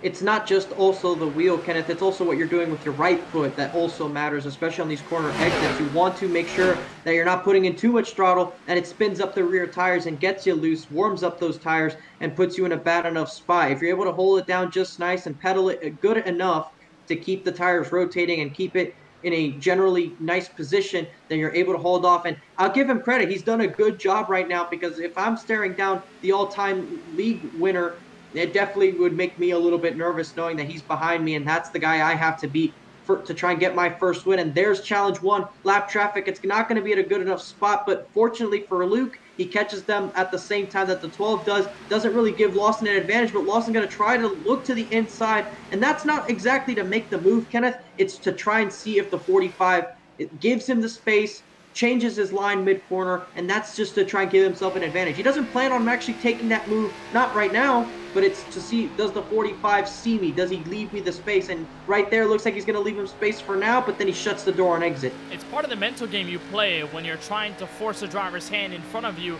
and Lawson Peel's experienced enough to know what it's like to force a driver into a scenario. He's done it before. I mean, when you think about his expertise, and you mentioned it a little earlier, a driver who's won so many races in his 4-wide career, a former champion in Season 4. He's won 14 races in the last 2 seasons combined. Peel is a force to be reckoned with, and he's trying to play this mental game. It's chess at around 185, 190 miles an hour here in Nashville. But looking up, the rookie driver has not been phased at all. He's going to hold on to the lead as we approach 18 laps to go. And for this 12 car, Francisco, how do you use the 3? Are you going to try to bring Eric Schaefer into this mix and maybe just make it a jump on the 45? Or at this stage of the race, is it just going to be mano-y-mano, 1v1 in the last couple of laps of this event? You certainly want the help, but it doesn't look like it's much of there's not much you can do here. It's not like Auto Club where you can really use the draft. It looks like the 45 does get the wall there off of turn 2. There's not much you can do, though, as far as help here, Kenneth, compared to Auto Club or a bigger track where you can use draft to an advantage. It's a lot of it comes down to what you do individually as a driver to try and close in on the car in front. So here's the battle for 5th. AJ Green, Jaden Porter going at it for position, and we saw the top 3 break away by a good amount because they have really run away from the 38 of Kyle Benson, who's sort of in a league in his own right now, P4. This is the closest battle we see apart from the race lead. The 28 and the 48 going at it, but AJ Green has not really decided to go on the inside or outside of Porter quite yet, just staying where he's at. So we may have a battle for 9th actually brewing up here quite soon. In fact, right now, league owner Tyler Murray, the 36, dialing up the inside on Trevor Haley. And there's Michael Newbraw just a little bit further back there, Kenneth. He has his eyes set on a potential top 10 finish. And there you see the 36 to Murray moves up the racetrack, but it forces the 4 up enough and move that 36 up to P9. So Tyler Murray with another top 10 effort here tonight. And for Michael Newbraw as well, possible top 10 on the cards as well. He finished in P12 at Auto Club Speedway last Wednesday, and the Miami Vice-inspired Drinkin' Bros Racing Chevrolet, I think, Francisco, you and I talked about it being one of our favorite schemes in the race by far, continues to shine here in Tennessee as he tries to back up the corner and get a better run off of turn 4 to get to the inside of Trevor Haley. He does, and so the 6th car, Michael Newbraw, the driver out of Elyria, Ohio, tries to make the move on the 4. With that paint scheme, I'm certainly going to be inviting him over to Flanagan's to have a good time there. Hey, him and Cody Kinsey have this whole teal and pink Miami Vice type situation going on, and while Cody Kinsey unfortunately suffered significant damage tonight, he's got a Miami Vice inspired car. And I was looking at his number a little earlier on tonight, looking at his paint scheme before we went green. There was some beautiful colors on Kinsey and Newbraw's machine. I guess that bias is just flowing a little bit for the two Miami natives in the booth. We need to find somebody who's not from Miami, somebody outside of the state, somebody outside of the region. Maybe they'll give us a different opinion and tell us to stop talking about these types of schemes. But you know what? We have no resistance here. I think we're fine. Yeah, it's allowed. We've allowed ourselves to do it. I mean, if we do need someone to check ourselves a little bit, we can call an old friend of Charlie of ours. There we go. Yep. Yeah, Get some but look at this colors battle in for the there. lead, though. Yeah, this battle for the lead has been absolutely insane. And they have left Eric Schaefer. They've put him to the wayside. He's fallen back at almost a second off of these two. And as we approach 10 laps to go, the 12 car is trying his hardest to break free of that 45, but he has not been able to find it. And you questioned it as well, Francisco, whether Peel is doing this on purpose and just waiting for the right moment to strike, or whether he's just been absolutely struggling to get around the 45. It could be, but he certainly was moving out of line to get into the mind of the 45. But I think, considering how well he's done at holding off Peel, I think what Luke is trying to hold off is try and give him some tire life. And you see Peel trying to dive it to the inside, loses the race car a little bit. He got loose there, and he's going to lose a little bit of ground here down the back straightaway. That's going to buy up some time there. But I think this is what the 45's play is, Kenneth, is to try and give himself some time. I think he's forced the 12 to run hard enough to where now he can just drive as smooth as he wants and not have to worry about losing time. As look at Peel sliding the car now as we approach now 10 laps to go from Nashville Superspeedway. Luke Knupp is staring down the possibility of his first win in his debut race. How about that? And the 45 car got some good news as they crossed the start-finish line, because his last lap clocked in at 31.772. The 12 car of Peel, a 31.819. It might be a better lap this time through, considering he remains on the back bumper of that 45. But almost mirror image lap times between these two, but in the favor at the moment of Luke Knupp, who will try to get his first career 4-wide racing victory. 9 laps to go, though, to decide it. And Peel's driving very aggressively as he almost gets to the back bumper again. You see him, he's very loose going into the corner. It's fast to do that, Kenneth. If you do it right, you can gain an insane amount of time, but you run the risk of overstepping the car, and then you lose a good bit of time chasing it up the track. It happened once already to him. You do that enough times, and you might lose control of the race car, and it could be bigger trouble. That's why Peel has been trying to hold himself back just a little bit, but he's pushing the boundaries with each lap. Here's a battle between teammates. Further back, Ryan Steenbacher's in 14th, Wyatt Brackett 15th, Jeff No in 16th. Trio of Ford Mustangs here. Just wanted to highlight them for a bit. 79 of Steenbacher's had a pretty decent outing at Auto Club last week, but now under fire from Wyatt Brackett. So side by side, they will go for the position entering turn 3, but you're right, Francisco. Lawson is driving more aggressive each lap. And whether it's working or not, I mean, it shows definitely in the lap times and the driving. I mean, look at that right there as they cross the line. Mirror image, identical 31.798 lap times from both the 45 and the 12. They are performing the same right now, and that is not good for Lawson Peel. He needs to be better, not the same as Luke Knupp. Of course, for him to win, he does have to run faster laps, but at this point, it's not necessarily about lap times, as look how loose he got off of turn 4 there and still able to keep decent enough margin. Yes, now he lost a little bit of touch, but when you're right behind the driver in front, it's not about lap time, it's just about getting a better corner than he does and then try to turn to the bottom, because Luke Knupp will not give him the outside. He's not going to allow Lawson Peel to drive around the outside. He's going to force him to try and go to the bottom as you almost get to the outside wall there. Lawson Peel not done yet. If you're Luke Knupp, you cannot expect that this battle is over. You have to battle until the checkered flag. And this is shades of Gateway, race 15 in season 5, when Lawson Peel looked like he had the faster car in the waning laps, but he could not get around his teammate Joe Sanchez, and lap by lap, his tires wore off significantly to the point where the gap started growing and growing and growing, and he seems to be in the same position tonight, which was the complete opposite of last week, where he found himself in a similar situation to season 5, where he took the lead late at Auto Club and ended up winning that race. it may not be the night for the Season 4 champion. This time around, it's 4 laps to go for the rookie, Luke Knupp. And what a position for Luke Knupp to be in. He joined KBueno Racing to start the season, Kenneth, and this is his first outing here. If he's able to pull this off, if he's able to get a win, he would do it just the way his boss did it in his first start. And he'll do it just the way his teammate did it 2 seasons ago in the playoffs. Lap traffic ahead, Travis Anderson way up the track into the outside wall. There's Brian Terry there in the 31 as well. And Knupp's going to catch him at a poor time. That's going to slow him down quite a bit. But the gap is growing. 3 laps to go from Nashville Superspeedway. And it's almost half a second between first and second place. And if you're the 45 at this point, you're not trying to run faster laps than the 12. You're not trying to pull away. You're trying to maintain the gap. You have time to play with, so you don't want to make any mistakes trying to push. You're just trying to keep it between the lines.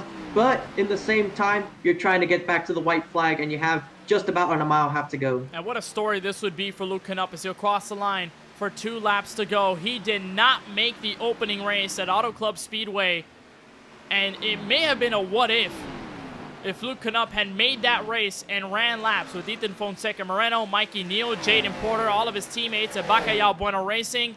But tonight he is demonstrating why he deserves a spot in this league, and that whatever happened at Auto Club, even though he wasn't a part of it, he took note and he came out striking as a couple of cars hit pit road.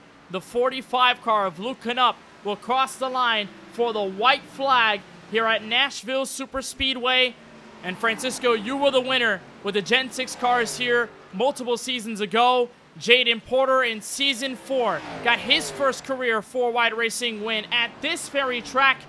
And now 2 corners away, Luke Knupp is from his first career 4-wide racing TJ's team series victory. Lawson Peel, the all-time wins leader, cannot get around the rookie. Luke Knupp at a turn 4 wins at Nashville. That was a spectacular drive by Luke Knupp. And there you see the contact between Lance Hill right to the line, trying to see if he could take position, was not able to edge out. I'm not sure exactly what it was, but he couldn't edge out for position there as drivers were battling.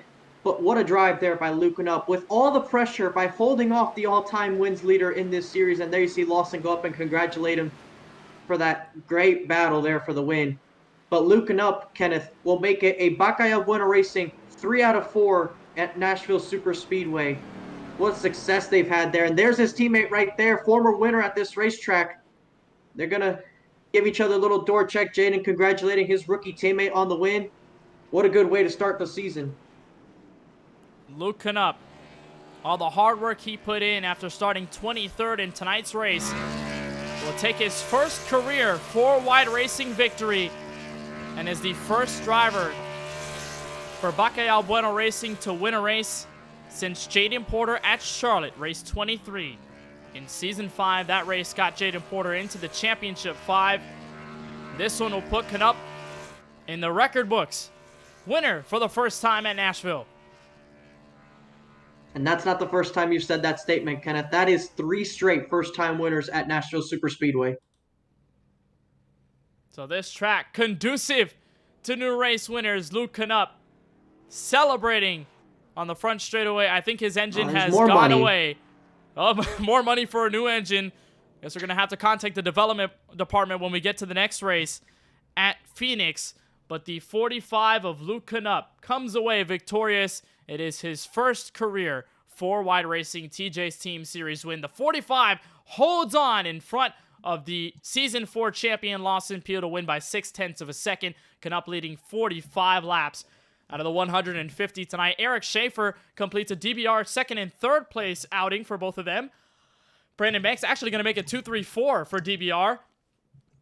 And Kyle Benson, all by himself, really gaps all around him. He ends up inside the top 5. A great finish for him. A rebound for Lance Hill. So much bad luck at Auto Club Speedway last week in the season opener, but finally a finish to remember for driver number 1. 7th place would go to Michael Newbraw, improves off of a 12th place finish in the season opener last week. Jaden Porter also gets a better result this time around. The former winner here at Nashville will end up in 8th. AJ Green for Stonks Motorsports is in 9th at the checkered flag, and Jesse Prees puts up a clean and solid run here from Tennessee. He rounds out the top 10. Looking at 11th place is Tyler Murray, just short of that top 10 position. Ryan Pendicio will round out in 12th position. Trevor Haley with that two-tire call will round out in the 13th position, with Wyatt Brackett in the 14th spot. Jeff No, another rookie, will finish in the 15th spot, with Christopher Bishop in 16th. Ryan Steenbachers in 17th. Jeremy Garrison will finish in the 18th spot after spinning later in the race. Joe Sanchez ran top 10 for most of the evening, will finish in 19th. And Daniel Michaud will round out your top 20. 21st goes to the Skybox number 53 of Kevin D'Elia. Tyler Warner in the 33 for Murray Beatty Motorsports is going to end up 22nd. 23rd will go to his teammate Craig Lownslogger. David Brackett in his first 4-wide racing event will come home 24th as the last driver on the lead lap. CJ Munier is the first driver 1 lap down in 25th. Brian Terry got put 2 laps down near the end of this race. He comes home in 26th place in his first start. Tony Kivitt is 27th. Travis Anderson had some tough situations befall him tonight. He ends up 28th. Austin Reedy, damage sustained early on in tonight's race. He musters to a 29th place finish, and he's going to be pretty far down on the point standings. The luck has not been on his side, and Adam Alashire rounds up the top 30. And 31st will go to Patrick Thompson. Craig Parks, another rookie, will finish in the 32nd spot. TJ Bursk, after a really solid race once again, that pit error definitely hurt his chances at the race win, will finish in the 33rd spot. Ethan Fonseca struggled with connection for most of the evening, got back on the lead lap, got involved in the incident. He'll finish 34th. Cody Kinsey in 35th. Eric Stewart involved in a couple incidents as well, will finish in 36th. Mikey Neal will finish down in the 37th spot. Timothy Cook will finish in 38th. Curtis Kelly will be in the 39th position. Jason Hastings will be in the 40th spot. And rounding out the field in the 41st position, that spot goes to Nicholas Vizzuti, who'll finish 112 laps down. So that's your 41-car field here from Nashville Superspeedway. And all eyes are on the driver of the number 45, Luke Canup, who captures his first career 4-wide racing victory, and it comes here at Nashville Superspeedway. Luke, you held on against the former champion, the all-time leader in wins in the entire history of this series. Did you ever imagine that you were going to go toe-to-toe with one of the best drivers in this series and pull away with the victory? Honestly, I was talking to the guys in the BBR chat, and I was like, once I can get to the lead, I think I can run away with it. And I knew Lawson was good, but I didn't think he was better than me. So, once I was hoping for a long run to the finish, and once we got that run to the finish, I was really happy. And Lawson definitely kept me honest, but glad to pull away and take the win. This has to be some type of statement to the entire field, Luke, because last week you weren't there for the season opener at Auto Club. Probably could have been questions about how you were going to perform in your first outing here in Nashville. You started pretty deep in this field, 23rd, and you find your way to get your first career victory. What kind of emotions are hitting you right now in the way that you were able to come from not being in the first race at all to come out the gate swinging in this second race and getting your first win? I was definitely kind of questioning where I was going to stack up, and the duels were a good test. Got the pole in one of them and finished third after some misfortunes, and then got wrecked in the other one. So I thought maybe I was a top 5 car, and I for sure think I am a top 5, top 10 car every week. So was bummed I couldn't race the first race last week because Auto Club's one of my stronger tracks, and they kind of fixed some things with the car after the update, and it definitely drove a lot better. So bummer, but I think this is definitely a statement made coming out in my first race and getting the win. And talk about the statement made on the team front as well. Nashville Superspeedway has really been kind to KBueno Racing. Francisco, a former winner here. Your teammate, Jaden Porter, won his first career race here in Season 4. You do the same in Season 6. What does it mean to continue that trend of BBR winning races here in the Music City? Oh, for sure. Definitely excited to keep the trend going, and but I don't want this to be my only win of the season. So definitely excited to be a part of the BBR squad and continuing on and try to run for a championship later on this season. Trying to keep that momentum rolling. This first win, probably the best first step you could ever have. Luke, on behalf of all of us on the broadcast team, congratulations on the victory. But before we can let you go, who do you want to thank on your first career win in this series? For sure, you guys. Most importantly, Kenneth Bueno Racing Network for all you guys do broadcasting, and for BBR, the whole BBR team. Ethan, who's my teammate, for making this awesome scheme. Luke Knupp Racing, and everyone else. Thank you guys. Well, Luke, we certainly appreciate the time. Congratulations on your first career 4-wide racing victory. We'll see you at Phoenix next week. But until then, celebrate, my man. Go have a lot of fun. Congratulations on the W. For sure. Thanks, Ken. That's Luke Knupp, driver of the 45, winner for the first time in his 4-wide career. And he outlasts Francisco, arguably the greatest driver in this series history. The 12 of Lawson Peel, just short second place at Nashville. Lawson, it was the win last week, but tonight it's just one spot short of making it 2 in a row. What more did you need to try and get out there and try and win this race? Yeah, I don't know, Francisco. Probably just needed to take advantage of it when I felt like I was just the slightest little bit better, but I just never could. And then, eventually my tires are going to burn up just riding behind him that close, but that's all kind of part of the learning curve for me. I didn't know what to do, if I felt like he was pushing a little harder than I wanted to at the beginning of the run. So he passed me, and then Schaefer was right on me the whole time. So I didn't really have the option of backing up and cooling my stuff down. And by the time Schaefer kind of faded, it was too late for me to do that, to like back up and cool off and then make another charge. So I ended up just kind of riding right behind him that whole run. And, eventually my stuff got hot, and I knew it would. Eventually I just, felt like maybe I could try to, find some daylight for a pass, but just never really had the opportunity. He did a good job hitting his line and defending it there. So, but yeah, real fun race. The car, you just really had to back up the corner and roll that center, and it turned well, but you really had to, I figured out, just kind of back that entry up, and I felt real comfortable down on the bottom. I couldn't really make that second groove work, but I had a lot of fun, and congratulations to Luke on the win. And we also now have different session times. So how is that also adding to the learning curve with the track changing so much between the start of the race and the end of the race? I don't mind it because, it tends to be a little cooler at the end, which I like. I like running the fast laps at the end once I've had a chance to get comfortable, kind of find where the limit is on how hard you can push, and by the end I'm kind of ready to get after it. So I like the little cooler, more optimal grip at the end. So I don't mind it. It was another good run for you, Lawson. Another good result here. Give you the opportunity to give a shout out to everybody that helps make this possible week in and week out. Yeah, thanks to all the admins and Tyler Murray for everything they do and putting the league on. Thanks to you guys for doing the broadcast. I can't wait to watch it. And thanks to my DVR teammates, Paul's Setup Shop. Thanks to Joe for doing my paint, and all the viewers tonight. And congratulations to you guys, winning team owners at KBueno Racing. So looks like y'all got some couple new good drivers this year. Appreciate it, Lawson. And we also appreciate you taking the time with us to take the time to talk, and appreciate you for being able to come out here and participate in these races. It was a P2 effort tonight. We wish you luck going forward into Phoenix. Yep. See you guys next week. Thanks, Francisco. So that is Lawson Peel, second place here at Nashville Superspeedway. We'll turn over to the driver who comes home in third, and that is Peel's Drinking Bros Racing teammate, Eric Schaefer. We're joined by Eric now, and Eric, it seemed like the top two broke away from you in those waning laps at the end of the race, but just talk us through your experience in that final stint and what you were trying to do to get up there for a race win.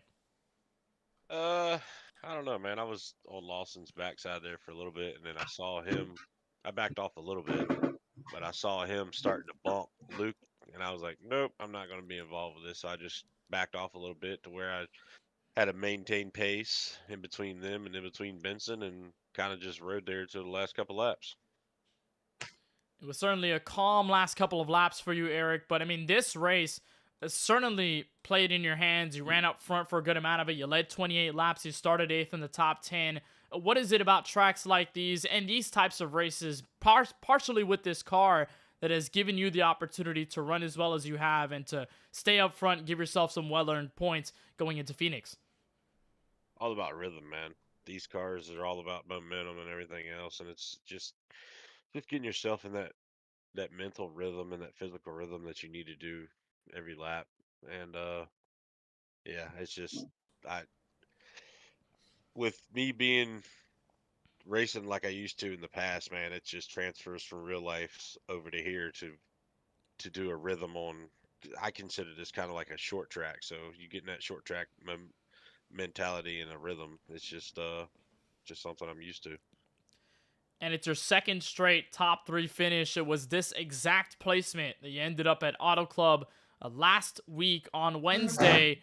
What does that mean for your campaign moving forward, and what does that mean about the morale for you and your team as you move forward now to the small West Coast swing, Phoenix and Las Vegas in the next 2 weeks? Like I said last week, man, it's a huge momentum builder, for me and the team. I knew would do pretty decent here. Third place, I'm happy with that. And going to Phoenix, man, it's another track I really admire and like, and definitely a momentum boost for the whole DBR team. Well, Eric, we certainly appreciate the time. We want to congratulate you on the 3rd place finish here from Nashville. But before we let you go, anybody in specific you want to thank for tonight's run? Yeah, huge shout out to the DBR guys. Joe for putting this paint together for me, and Reaper Speed Labs. Shout out to you guys, man. Congrats on the win as the owners. Good job to Luke on getting the W. And shout out to Tyler and all the admins who put on a great league, man. We cannot say enough about Tyler and the guys in here for letting us get in here and race all together and everything. And another shout out to y'all for putting on a awesome broadcast, man. Y'all are like top notch, man. I appreciate it. Well, Eric, we certainly appreciate the kind words, and it's so much fun watching you out on the racetrack week in and week out. Once again, want to say congratulations on the 3rd place finish here from Lebanon, Tennessee. Wishing you all the best as we move towards Phoenix Raceway next week. Thanks, Kenneth. I appreciate it. That is Eric Schaefer, driver of the 3, coming home in 3rd for the 2nd straight time. Francisco, how about that consistency for driver number 3? We're going to keep an eye on him as the season rolls forward. He's got some good tracks in this schedule that he might be looking at. Obviously, Bristol being one of them. You look at Indianapolis coming back. That's something that he'll be looking forward to as well. But what a race here from Nashville Superspeedway. I'm sure that as a team owner, it was an expensive night because of the crashing, but it was also a fulfilled night with the race victory. Luke Knupp getting his first career 4-wide racing win. We did touch upon the fact that Bristol was an expensive night for Junior Motorsports, but one of his cars won, and it played a role here too. We had a couple cars that had damage and were out of the race, but Luke was able to bring home the win. So as far as a team owner, it was a fantastic night that we were able to get the win. But as commentators looking at the race as a whole, it was another good, solid race. We had a lot of different leaders. Every once in a while, someone was able to go up there and challenge. And then Lawson Peel, once again, driving through the field, finished 1 spot short this time, but he still proved that he's going to be someone to contend with, even with all the changes that have gone on. So as we move towards Phoenix, Las Vegas, and get into the full swing of the season, I think the driver of the 12 car is still going to be the guy you have to look at and say, can I beat this driver at this racetrack? And I think he's still going to be that standard come race time. So going forward, it's going to come down to what you're able to do as far as tire saving and just look at the benchmark, seeing what Lawson is doing.